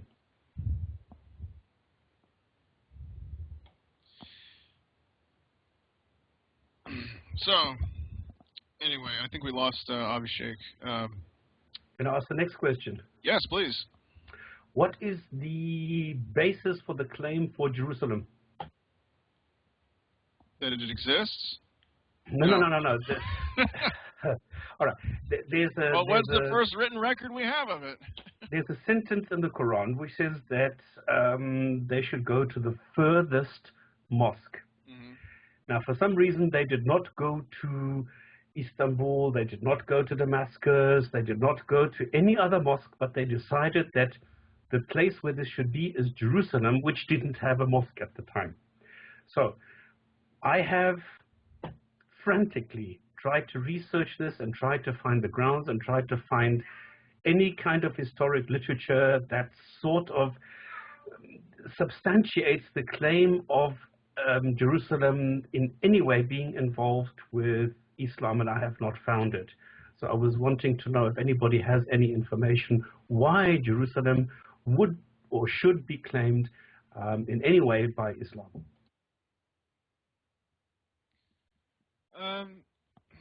I guess Klingschor will probably want to jump on that. My power is about to die in like a minute, so I'll probably cut off mid-reply. So I might go find myself another power source. And I'll let one of you guys try and figure it out. Well, you're certainly not going to get any sensible response from me, because I've got absolutely no idea. This is not my field, and even, excuse me, in relation to Christianity, I'm not entirely sure what their claims to Jerusalem are, but it seems that the gods of all these religions seem to be fighting out over a few acres of land around Jerusalem for some reason. Well, the Jews have a claim because it's mentioned in the Bible, I don't know how many zillions of times. It is not mentioned in the Quran, it is not mentioned anywhere in any Islamic literature. I don't know where this comes from. Well, I mean, they're clearly building on pre-existing Abrahamic traditions. Although they would claim that it's the other way around, and that they say Islam is first and Judaism and Christianity built on them. But either way, you But yeah, to say the farthest mosque and say it's a mosque that hasn't been built, I wonder, is that more more superimposing their religion, like I was saying, okay, well, Islam was really first, and these are corruption. Were they using that in reference to what, the temple that existed at the time, and saying, well, it's basically a mosque. At some point, it was corrupted. It wouldn't surprise me if that was the explanation. No, hang on. This was destroyed. The temple has never been rebuilt. They didn't even know about the temple, did they? I mean, is the temple actually mentioned anywhere in Islamic scripture? No. Well, I mean, I'm sure that the extended volumes of religious writings it is. But in... Oh, yeah, by the way, someone's been sending a contact request to the Magic Sandwich Show. Please send your contact request to the Jinn and Tonic Show. And then when I accept, let me know who you are, if you want to come on the show, or if you want to ask a question online, what your question or comment is. So yeah, I'm sure that, I mean, I'm sure that there are a lot of people who, specialize. I mean, we already enjoy watching Christian and Muslim apologists who have done cursory study of each other's religions go back and forth, saying, well, my scripture says this, but no, my scripture says that. But I wonder how much serious investigation of each other's claims there has been. You know what I mean? It's so somewhere out there must be, Muslim scholars, or at least historically, if we go back to medieval writings, who could answer Stop's question about what is the policy that Islamic religious scholars should have towards Jewish and Christian claims about the significance of Jerusalem. Oh yeah, no, that exists. Huh? But I'm interested in the original stuff. Why they would want Jerusalem on the track record? This is something I've never understood. Yeah, I mean, they could have just picked any arbitrary place. I mean, well, there was apparently the time where he said, okay, we're going to face Jerusalem for our prayers, and then when he had a falling out with the Jews of Medina, he changed it, and then they faced the Kaaba. So I wonder why Jerusalem didn't lose its significance at that point for good and all. Yeah, but that is later again. This is in the Hadith. This is not in the Quran. Yeah, right. Well, it's kind of a blurry timeline, though. Yeah, I don't know. I don't know why they would say that it's the first. Because I drew a blank. Where did Muhammad apparently get on a horse and fly to? I thought was that not Jerusalem before yes. No, that's Hadith. Yeah, that's not Quran. It was. It's not Quran. It is Hadith. Yeah, that's Hadith, but it's a very. Yes, it is. Yeah, it's Hadith, and wait, but doesn't the Quran mention it, or there's some verses that they interpret as referencing it? No. Yeah, it's just the name of the trip, I think, is what's mentioned in the Quran, Yeah. the Isra and Mi'raj, but it doesn't. I don't think it actually goes into detail. Yeah, that's the thing about the Quran, is it mentions so many things in passing. It's like when I bring up a Simpsons episode, I make sure to explain the Simpsons episode for people who haven't seen that episode. But Muhammad always assumes that you watch the Simpsons and that you've seen the same episodes that he has.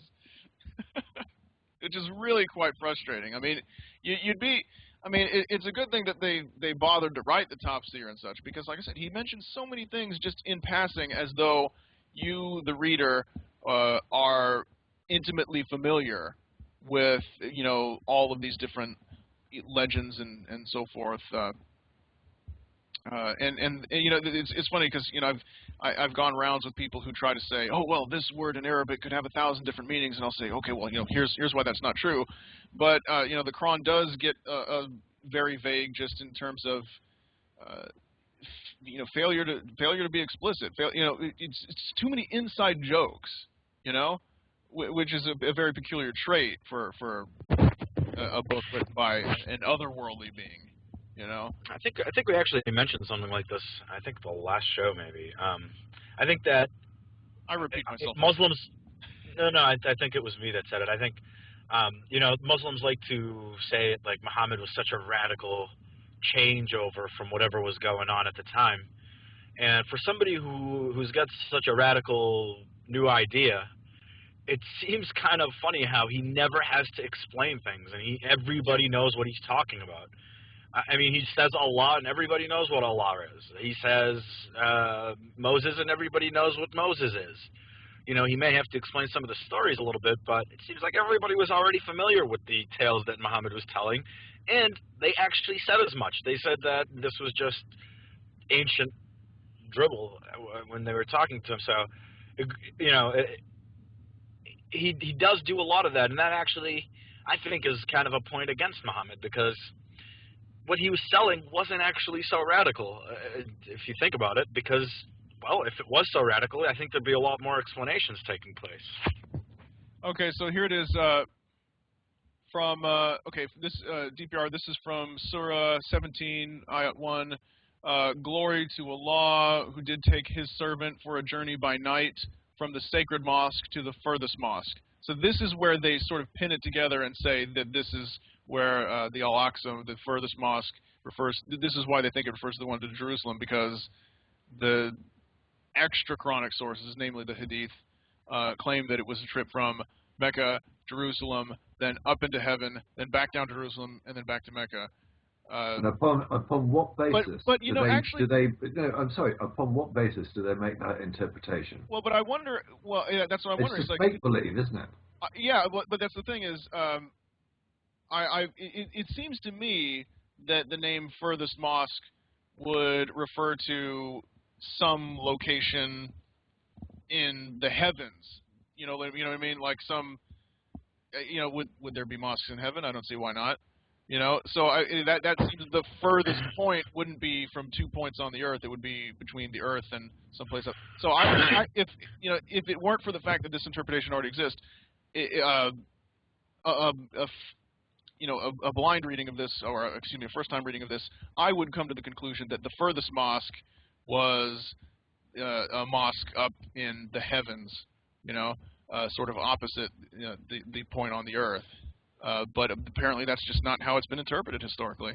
But I mean, obviously the Al-Aqsa Mosque is not the furthest point on the Earth away from Mecca, and it certainly wasn't the furthest point that a mosque would be built. I mean, they should have put the Al-Aqsa Mosque in Samarkand or someplace like that, because I mean, obviously the empire reached a great extent. No such thing as the furthest point. Yeah.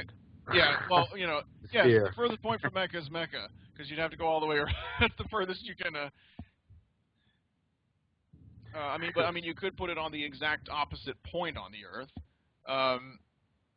but I don't know. If you took the latitude and longitude, chances are you'd end up. Is there a land on the opposite point of Mecca? I'm gonna. Oh, you guys keep talking. I'm actually gonna look up and see where that is, just out of curiosity.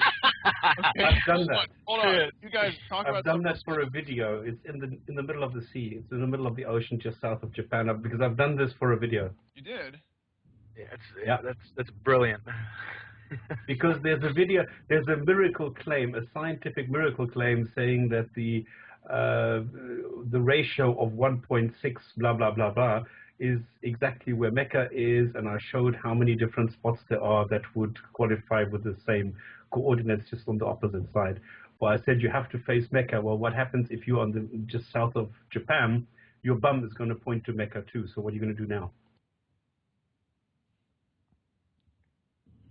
All right. By the way, going back to the, I think it's a winged donkey, not a winged horse. Yeah. Maybe I think I'm mistaken, but I think it is a winged donkey, not a winged horse. And of course, it's in between a mule and a donkey with a human head. Well, I mean, that makes the story absolutely true and when the you think tail about of a it. peacock. Yeah, because of course you couldn't have a winged horse, but you could have winged donkey. You need to look at the whole story, and then you will understand that before Muhammad was able to get onto this horse, they first had to perform open heart surgery, because they opened his chest, and then his heart was filled with knowledge, and then he was put back together. Oh, sorry, I forgot about the Zamzam. His heart was washed with Zamzam water to make it pure.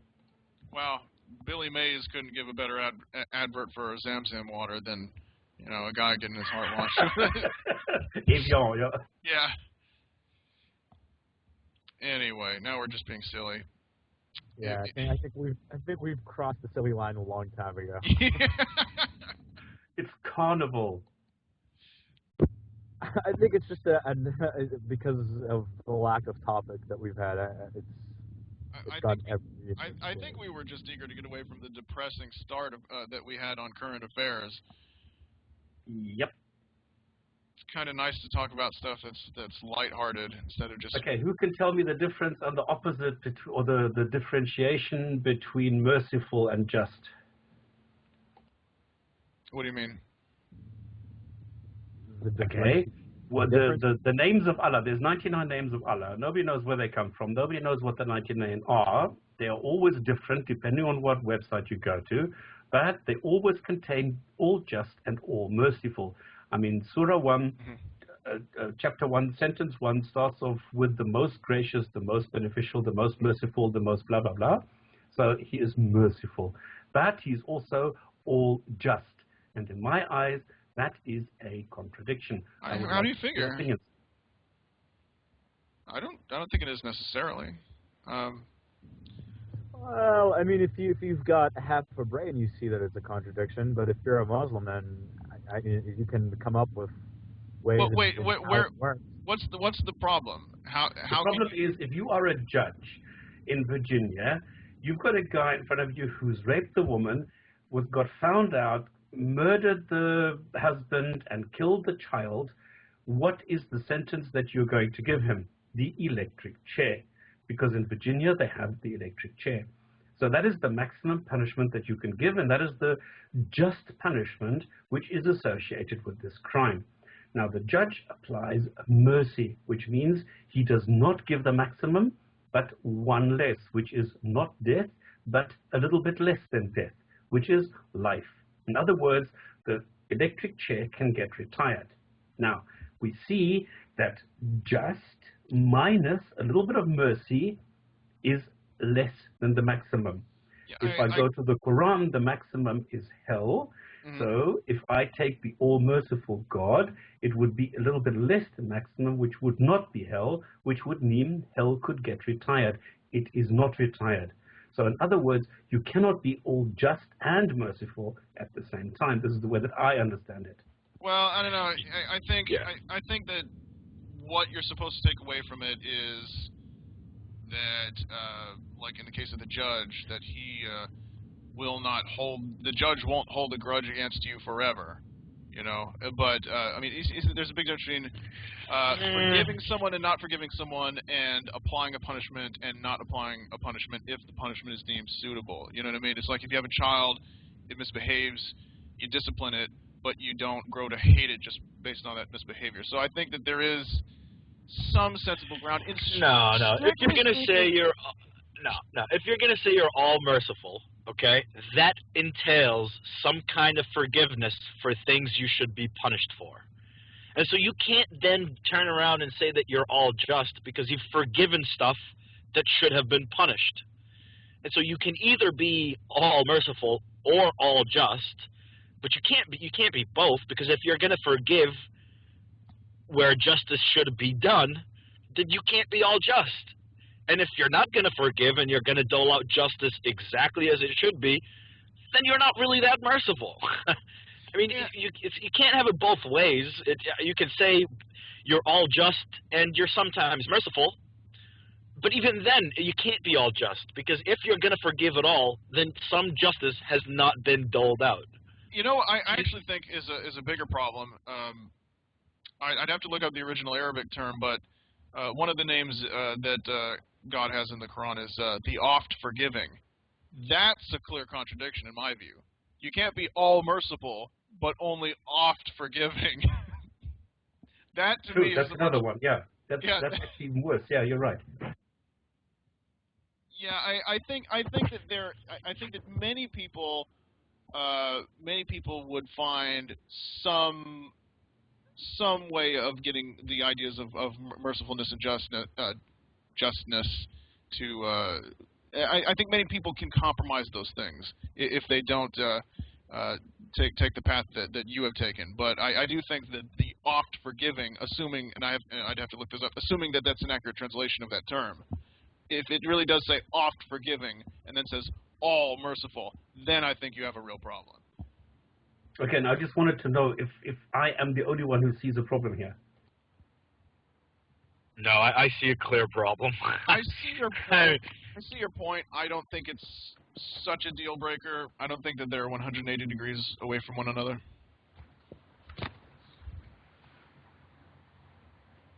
I mean, I think a lot of people, a lot of the believers would argue, well, the punishment is a mercy. That just sounds like something that they would say. I don't know. That's exactly what they do. You would make a good apologist. Yeah, so I was just gonna say you can do that. There's always the option of turning your brain off and just making it fit. You can definitely get it to fit if you work hard enough and you ignore enough of your senses. You can make that fit. I can see that. The way they combine terms sometimes, apologists like Craig saying that the massacre of the children was their salvation and a mercy and the kindest thing you could do. No, I called it Muslimologica. I'm sorry? I was just asked if I call this mental acrobatics or something. No, I called it Muslimologica. So, sorry, Muslimologics. Yeah, we got it. Anyway, so Kling, you're back. What's going on? I have returned from the other side. I must testify that I was wrong. Muhammad is the prophet. Okay, come on. This is getting silly. See, we need Hassan back. That way we don't just regress to a bunch of juveniles. But this is much more fun than being so serious.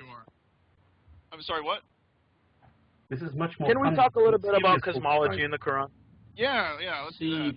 Well, I wanted to kind of save that because there's we can seriously do a whole show on that. And I reckon we should. I'm actually want that to be 2 shows from now, or 3 or 4. I want that to be a subject because it is actually really fun, really fascinating, and there's so much you can look into. Cosmology in the Quran? Cosmology in the Quran, it's wrong. You're a Cooper. But there's just 2 sentences. No, 2 sentences. No, stop saying. There are many, many more than 2 sentences. You'll have to wait. You'll have to wait. There are many more. To answer your question, you'll have to wait for the IERA's next paper. Yes, Virginia, the sun really does go down at the end of the day in a pool of muddy water. But isn't that 2104 and 21104 or something like that? Or sorry, it was 2130 and 21104. That's it. Give me but a moment. I will elucidate all. Can we at least bring up what the definition of sky is? Yes, give me a second. All right, here we go. All right, so Quranic cosmography. Now, the heavens were joined, and then when they were folded up. Heavens? Okay. Heavens joined, heavens folded. We've got the sama, which is the Arabic word for both sky and heaven. It means the same thing, sama. We've got bina, which is a raised structure, a dome or a roof, which is how the Quran is described in Surah 2, verse 22, and Surah 40, verse 64. Is that what you're saying? Okay. Then you've got saqf. Saqf is also roof or canopy, as the sama, the sky, heaven sky, is described in Surah 21, verse 32, and Surah 52, verse 5. And it is no wonder, therefore, that Iyas bin Muawiyah, an 8th century Umayyad judge of Basra, the head judge of the city, is recorded by the notable Muslim scholar Ibn Kathir as having stated that the heaven is like a dome over the earth. A similar sentiment is also expressed by Ibn Kathir himself, one of the greatest mufassirun ever, and Qatada bin Di'ama, who was an early Muslim savant prominent in nascent Quranic exegesis and Islamic traditionalism. Yeah, can you imagine living in a time where people thought that the Earth was a dome? Wouldn't you immediately be drawn to launch an expedition to the edge? Because if it's the heavens on the other side, then unless you can fly, then the only way you're going to reach the heavens is to just sail like the Truman Show and ram your ship into the side of the dome that covers the sky. Think about it. And find the pot of gold at the bottom of the rainbow. Oh, now you're just being silly. I'm talking about. I mean, imagine the world. The world really is like one of those little snow globes, or the half snow globes. wouldn't you immediately say, hey, let's get our ships together and go to the edge? That's the first thing that I think of. Is let's go to the very. If it's a dome, it has a point of where it terminates. Let's go there. Okay, but You hang on. touched upon an What is interesting the point, I think. cosmology? If I may, you touched It's upon actually- an interesting point that was highlighted by the wonderful Professor A.C. Grading in a speech which is available on YouTube, in which he talks about the idea of gods becoming more geographically distant as our understanding and knowledge and ability to travel improved. And he does it far more eloquently than I'm about to do, but he talks about, obviously, the gods of Olympus, who are on top of a mountain, and then you've got the gods that are in the heavens, and through progressive improvements in understanding in science and technology, the gods get further and further away, and now they are left to fill in very small gaps, such as creating the Big Bang or something like that. But they become increasingly more distant. So, in a way, I accept your point, but I don't think it's a particularly persuasive one that they should have set off in an exploration to reach the edge of the globe, as it was in those days. Stopspamming, you wanted to know what the cosmology is not quite the right word, because cosmology means the origins and also the ending of the universe. What we're really, That's cosmogony. No. Cosmology includes all of this. So what specifically what we're looking at here is cosmography, which is a subset of cosmology, which is the geographical, also the actual shape of the universe. So what is the cosmography of the Quran? Well, basically you've got 7 heavens, you've got 7 earths, you've got 7 gateways, or possibly 7 hells. The earth is flat. Mountains are pegs to hold the earth flat and stable, although it's not clear if it's just the one earth or if every single earth, because there are 7 earths, have this feature. The earth, at least our earth, has an edge where the sun seems to go past and set, because they've got the ocean around the edge of the world, like the Oceanus, like the Greeks had. But then you've also got so the sun seems to set in there, and like Alexander the Great, of odd name, visits the edge of the earth, where it's really hot, so the sun passes close. But at the same time, the sun also has a resting place, and the hadith say that it actually rests beneath the throne of Allah. So it's not really clear what the hell Muhammad's talking about here, because he seems to be giving a contradictory. I mean, the reason for 7 heavens is that for the ancient Greeks, there were 7 celestial bodies rotating around the earth. There was the sun, the moon, Mercury, Venus, Mars, Saturn, and Jupiter. And they were the 7 celestial bodies, and that's where 7 heavens comes from. But Muhammad adopted the 7 heavens, but he didn't realize that the 7 heavens are the 7 celestial orbits. And so he actually... Doesn't that also occur in Christianity, though? The idea of 7 heavens as being 7 layers of... It was adopted by the Greeks, yeah. I don't know of if... Hey, can I just correct you on something here? You said that saqf is roof, it's ceiling. It's not a huge correction, but it's supposed to be the inside. Look, my source is, I'm just going for what my source says, and it said roof or canopy, so that's just what I gave. But like, I don't know if it doesn't make an operational difference.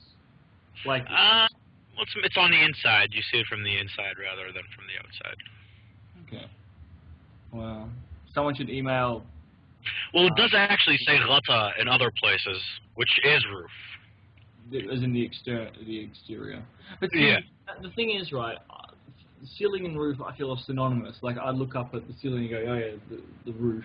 Yeah. In general. But I'm... Okay, I generally see it as ceiling being looking from the inside. Ceiling would be a little bit more accurate, you feel? Yeah. I mean, it's obviously doesn't change anything, but I just felt like being a jerk. We can go back to what you were saying. Sorry. Actually, see, I would rather wait until the show, because there's actually like there are like 10 10 things we can explore with the cosmography of the Earth. We've got the flat Earth, we've got 7 Earths, we've got 7 hells, we've got 7 heavens, the dome of heaven, the sun, the moon, and the planets, the stars, shooting stars, and the primal waters. These are all subjects of the cosmography that we can explore, and I feel like we could actually spend a whole show doing that. So why don't we hold off this for now and just have this as a teaser for a future show? Well, you know what's funny is how many different bizarre answers. You know, there are people from sort of the Nadir Ahmed school who say, oh, the 7 heavens refer to 7 different layers in our atmosphere, so they place it a lot closer. And of course, there aren't exactly 7, but they say, okay, it's a scientific miracle. Yeah, but you know what that means? That there are prophets in the atmosphere. Because when Muhammad flies on his winged donkey, he meets prophets in each one of the 7 heavens. And so anytime somebody says that to you, you can always turn around and say, can you show me Jesus in the atmosphere, please? Well, they can show you him his face on a piece of toast, so I'm pretty sure.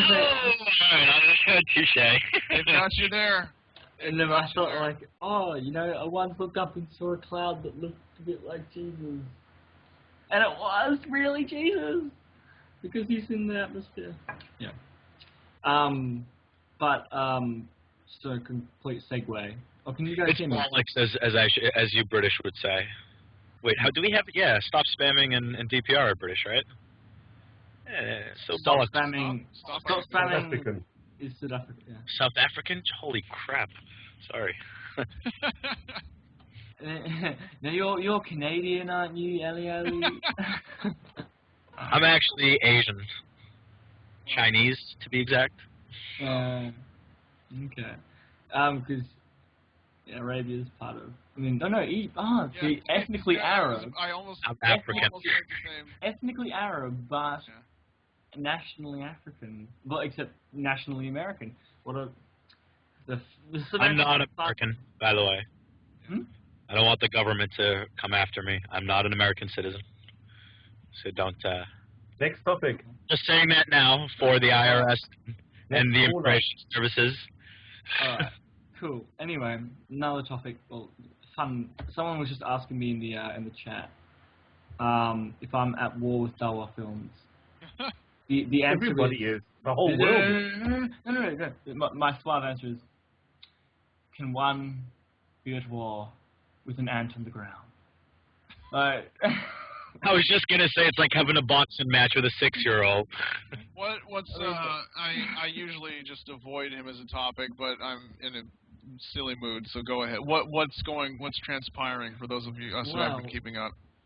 See, I made a video discussing the problems with criticizing Islam, or the problems with certain parties who criticize Islam, and some of the. It was a video about sex. As in SECTS for those who misunderstand his. Okay. The problem with criticizing Islam is the video that I made, and then I also made a video. The problem with criticizing is blah, blah, blah, blah. Keep your seats, ladies and gentlemen. I'll be fine. But Dawah Films thought he'd jump in and make a response, and it was just a pile of unadulterated shit. It was just absolute nonsense. I don't appreciate that. I consider Dawah Films to be an intellectual giant, just so that you know. What was the thrust of What was his argument? What did he take issue with? Oh God. See, I just deleted the experience from my mind. Hold on, let me look it up. 1 second. Well, I mean, just what was. Whilst you're looking it up, can you imagine what would happen if Dawah Films and Hamza Tzortzis got together? There would be a meeting of forces that would either destroy or take over the world. The egos of both those fucking twats would be awesome. They couldn't take kindergarten if they wanted to. They would both denounce each other as what would happen. They would both denounce each other as teaching a false version of it. That's what I'm putting my money on, and it's money in the fucking bank. Romance. I don't think it would. I think that they have very different. See, Hamza is like a Hanbali / science Muslim, whatever you want to call that, pseudoscience Muslim. Mm-hmm. Dawah Films is like a neo-orthodox Sufi, I'm going to reform the Islamic world with magic Muslim. But I mean, they do have some, like, you know, they both kind of want to bring up the caliphate, it seems, or some, like, they've got that kind of this Muslim romanticism. They both kneel down in the same direction 5 times a day, don't they?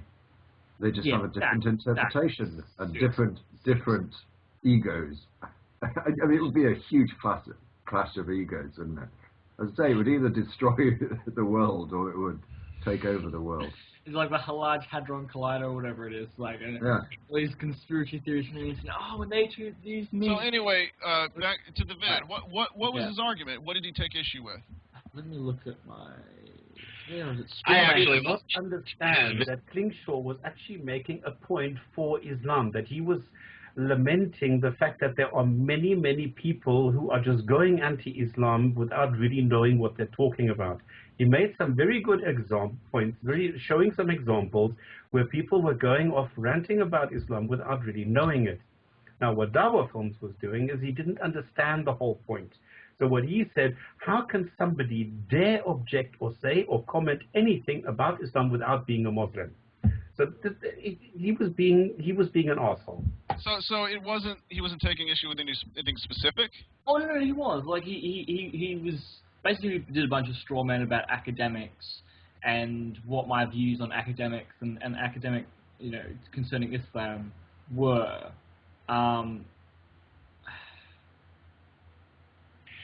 What he seems to think that we should all take that Sahih, Bukhari, and Muslim are the most accurate academic sources, and that anybody who says that they are not unbiased and that there are more unbiased sources, or let's say, I don't know, you know what? I don't know if that's true, but what I will say is that he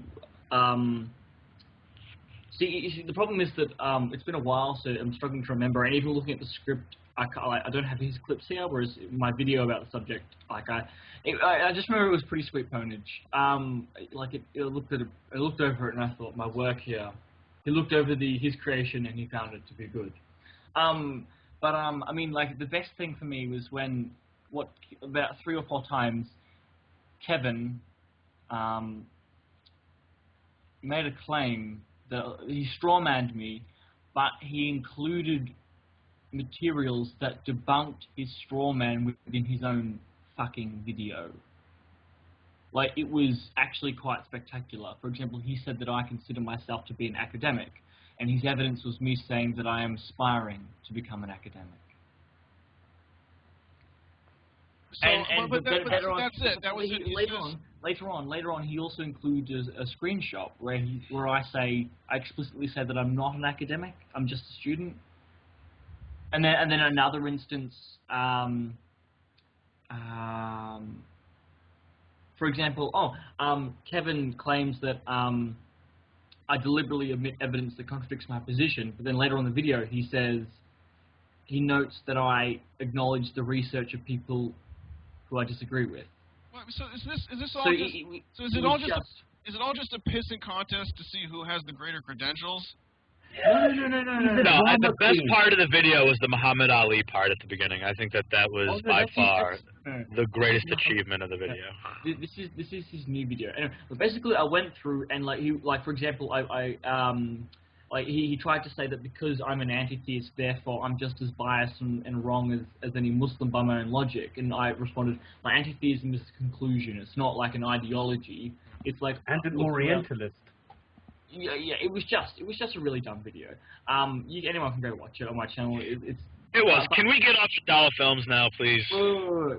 Because this is all just a prelude, right?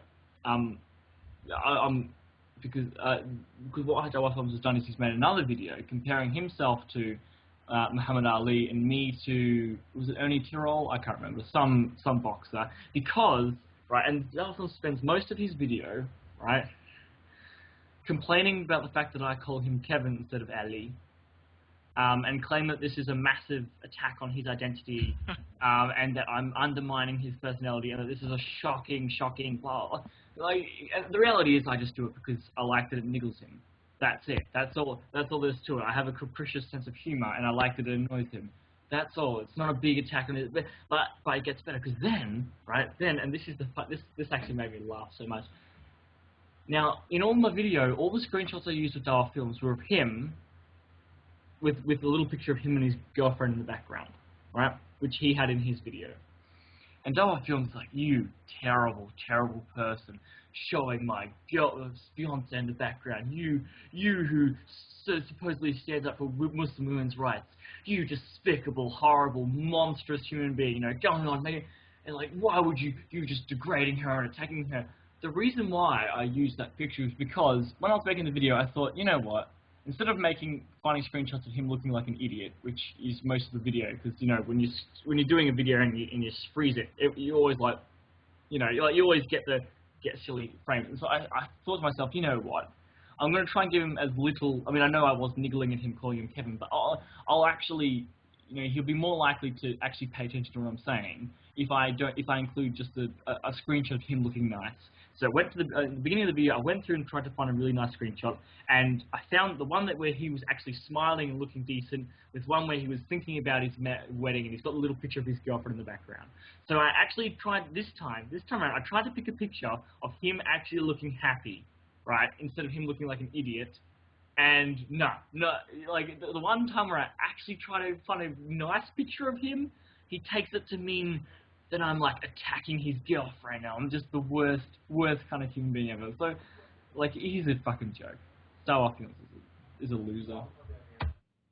Well, people have been called worse things on the internet than their given name, but you know, the whole stepping aside, the whole notion that there is a definitive ladder or rank structure, pecking order of authority, that in and of itself really can't be substantiated. I mean, we try to get guests that have some.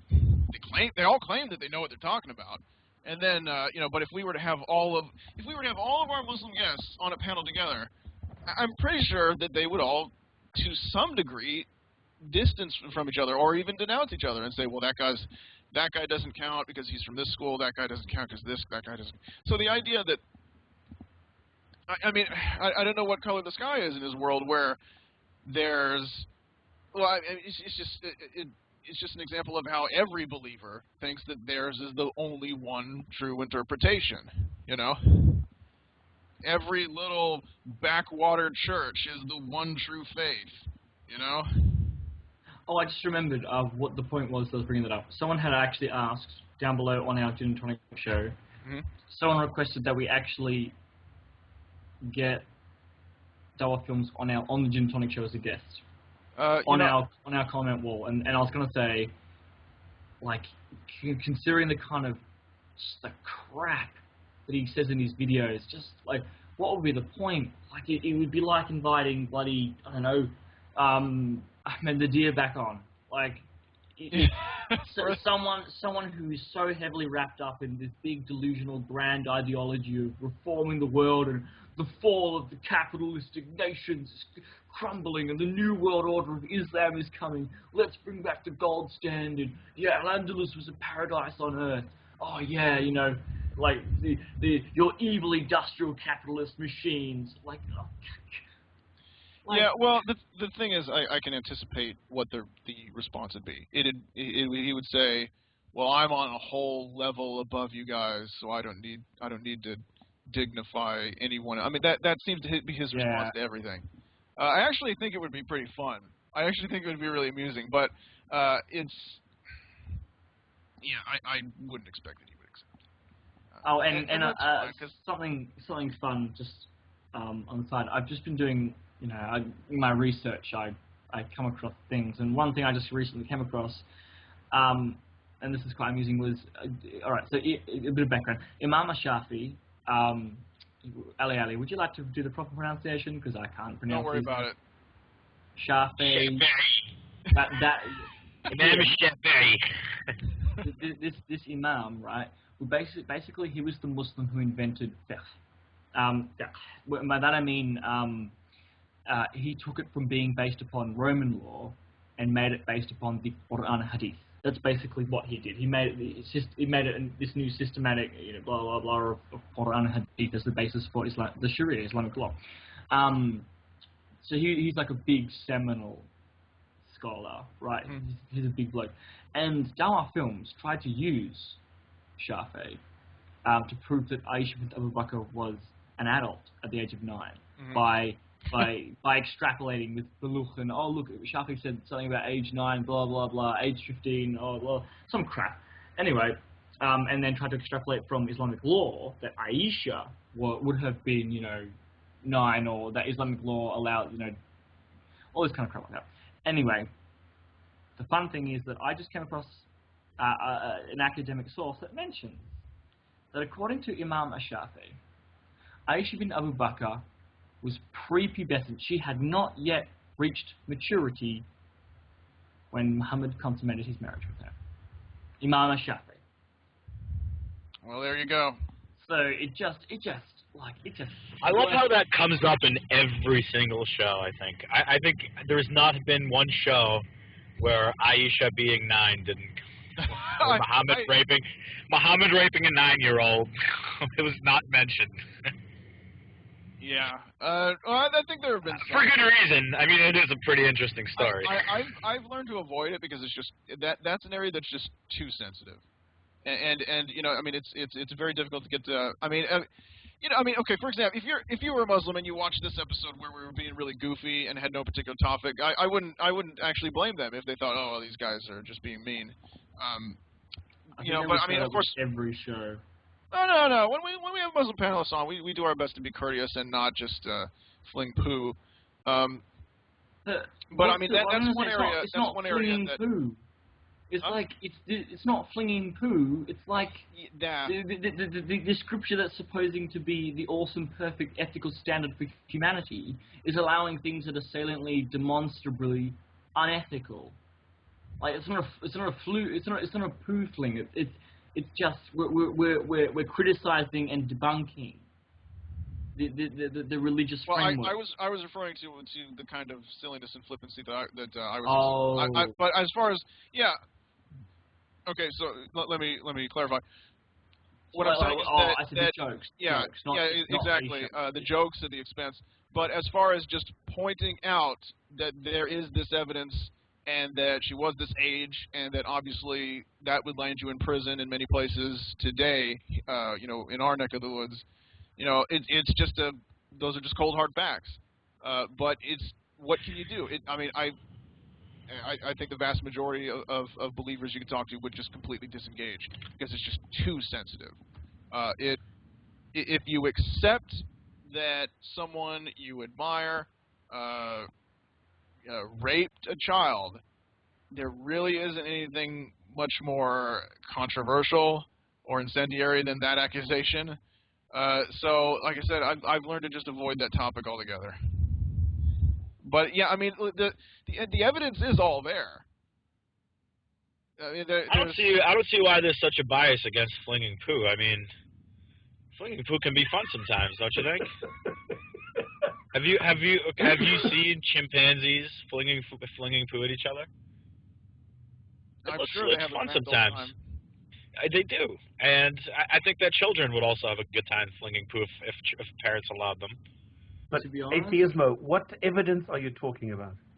I'm talking about what Klingschor was citing, Shafi's statements, the references to her age in the Hadith and so forth. If you accept those sources, evidence. Oh, mind you, Ibn Hanbal. Yeah. Ibn Hanbal seems to have been of the view that Aisha had come of age at the time. But I just find it funny. I mean, I think he was wrong when you actually examine the sources. But it was just ironic because Dawah Films explicitly used Shafi as in trying to debunk me trying to debunk the claim in general, and Shafi comes around and bites him on the ass. And there we go. See, I admit evidence that contradicts me, apart from the fact that I don't. Okay, come on. Anyway. Well, back to evidence on the prepubescent thing. The Quran specifically mentions the wait period of women who have yet to have had their period. Yeah. I think that you can't have any more conclusive evidence that it's at least permitted. Whether or not Muhammad did it, I guess, is another thing. But No, the it was Quran amenorrhea. strictly, the Quran strictly says that a girl who has yet to reach the age of having a period has to wait. I think it's 3 months. I'll tell you what it is. After Right? she's been divorced, before she can remarry. Yeah, I'll tell you what it is, Okay. right? not everybody accepts it. If you go and discuss this with apologists, they will say, no, this is fabricated. It just means anyone having their period, which means it can be somebody who's ill, it can be somebody who never had this, it can be this, it can be this, it can be Clearly all said sorts of things. those who do not anymore and those who have yet to. Yeah. No, they don't see the word yet. Yeah, I can give you the text itself, right? So you've got Surah 2 verse 228, which says that you need an iddah, you need a waiting period after you divorce someone, obviously to make sure that they're not, pregnant with a kid, because that can change things. Then Surah 33 verse 45, I think, says that explicitly says that there is no iddah if you have not consummated the marriage, because obviously the purpose of the iddah is to make sure that you're not pregnant. So if you haven't consummated the marriage, there's no need to, if you haven't had sex. So consummation explicitly obviously refers to sex, and you don't need an iddah, and so the fact that you have an iddah automatically stipulates that you have had sex, which is why you would need an iddah in the first place. Then we have Surah 65 verse 4, which talks about, what about people who don't, because the waiting period, an iddah, is defined as 3 menstrual cycles. And then they're like, wait, some women don't menstruate. And it mentions the 3 categories of people who don't menstruate. And there are those who have given up hope of menstruation. How do you say this?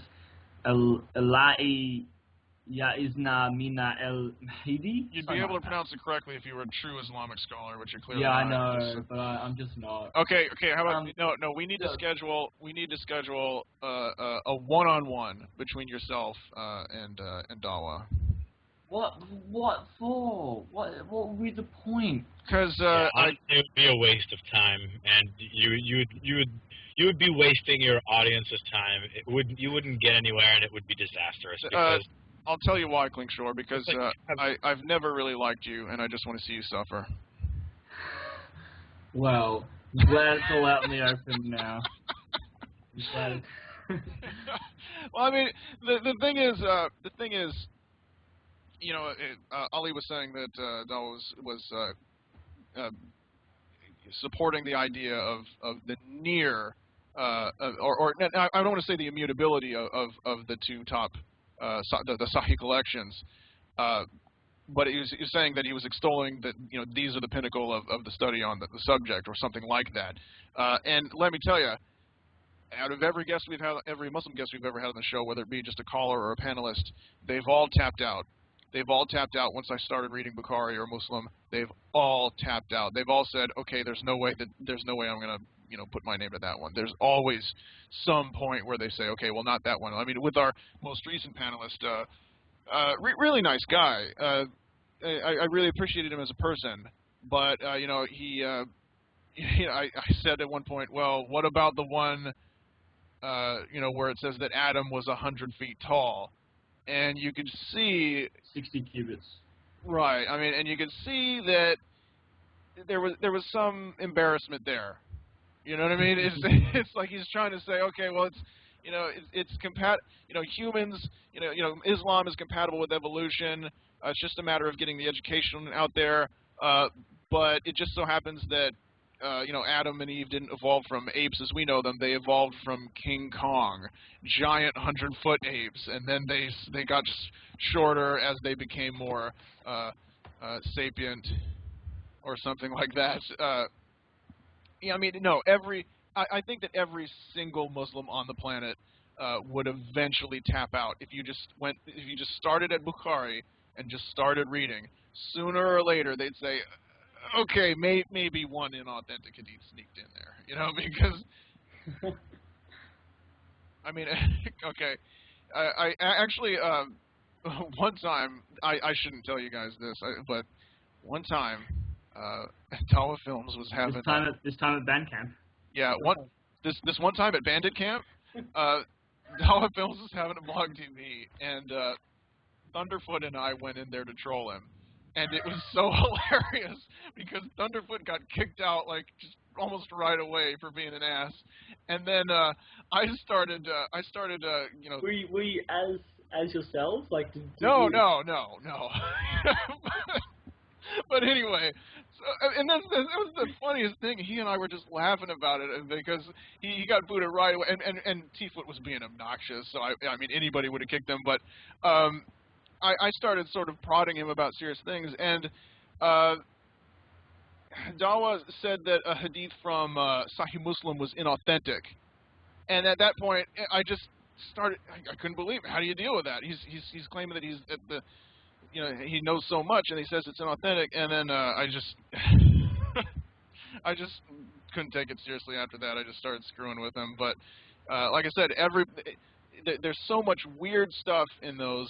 And there's so much, you know, controversial or outright offensive content. I can't imagine that any but the looniest of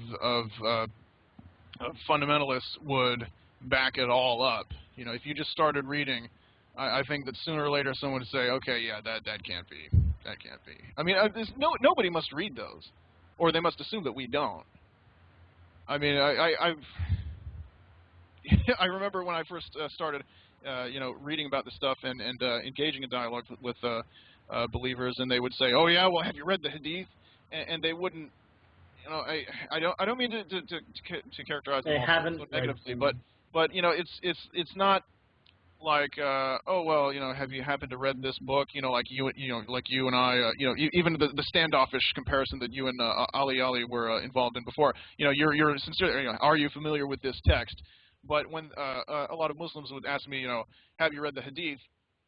They're just assuming that I haven't, hoping that I haven't, and hoping that that can kind of disqualify me. But really, they should never have told any non-Muslim that these books existed, because they're just so damaging to the case that they're trying to make. The phenomenon to which you're referring is like kicking the ball over the fence. Yeah, exactly. He's like, I haven't read this book, and I assume you won't either, you know. But I'm actually really glad that I read Bukhari. I mean, that Bukhari was really one of the most entertaining books. It's right up there with Hitchhiker's Guide. I just couldn't believe it. I just couldn't believe what I was reading. I laughed so hard and so long at that, and it's not a very nice thing to say, but it's true. I mean, there's just, you know what I mean? There's a lot of good books. Only the Hitchhiker's Guide and Sahih Bukhari actually had me laughing out loud and then being very self-conscious about people around me wondering what was in the book that I was laughing at. You know what I mean? That's the only book that gave it. Only two books that ever got just involuntary laughter from me. Okay, so I think we've gone on long enough. Closing comments from anyone on the pointless show with no topic, starting with Stop Spamming? Okay, I think it's more fun if we don't have a topic and we just go on and rant and just go silly, because it's a lot more fun and it gives everybody an opportunity to voice their opinion, and people who call in are not petrified or angry or in any way limited in what they say. So I like these things. Yeah, I can take it or leave this format. I'm as a broadcaster, I'm very aware of if we have any dead time, and sometimes if we're scrambling for something to talk about, I feel a bit self-conscious about it. But I mean, I had fun today. But our next show is going to be about the Crusades, and it's going to be, I mean, callers, again, can ask whatever they like, or you know. You sure you want to say that? I mean, Kling might have a funeral to go to or something, yeah. Yeah. No, I'll definitely be able to. I mean, the only issue with this show was that I wasn't sure if I'd be able to access the internet, the timing, all this kind of stuff like that. But yeah, no, next 2 weeks from now, Crusades. I'm ready. I've got heaps of materials prepared.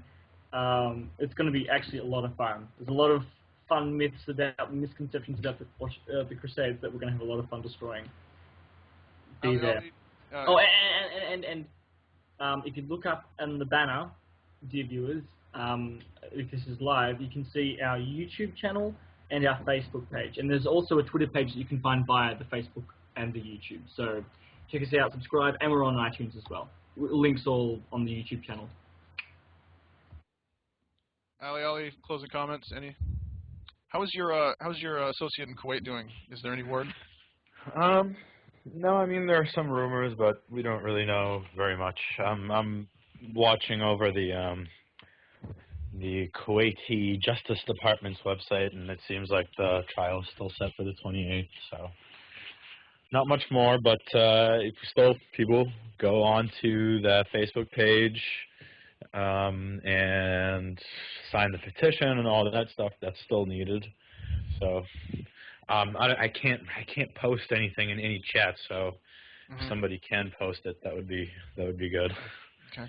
Unfortunately, I'm in Massachusetts and I'm no power. I'm on my phone, so. But yeah, I think that the show is. Well, I think there've been better shows. it's good nonetheless. I enjoyed having Stopspamming on. So yeah, it was good to have you back. Not so much Klingschor. I was kind of hoping he really couldn't make it today. Oh, the feeling was actually mutual. I'm just kidding. DPR, any comments before we go?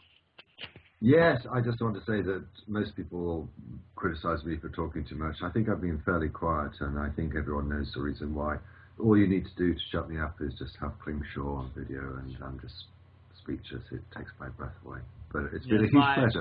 My restraining order will be arriving soon in the mail. Yeah. Well, but on a more serious note, Ali, I did include in the video on the last Magic Sandwich Show links to the Facebook page that you're referring to, and I'm sure that Almighty, whoever, excuse me, or whoever uploads it will post the link again. But I encourage everyone, please, to support.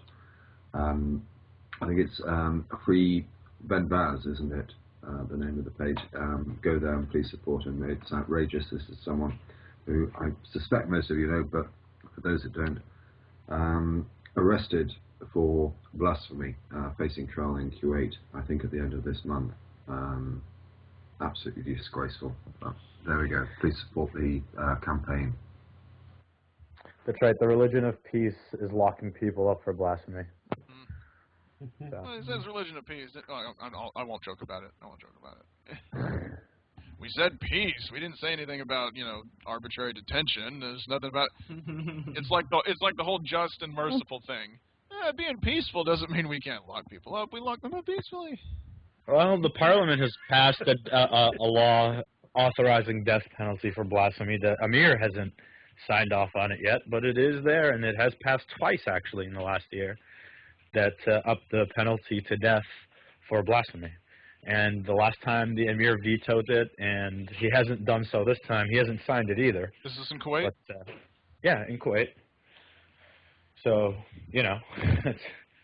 death penalty for blasphemy. That doesn't sound like peace to me. Yeah. What can you do?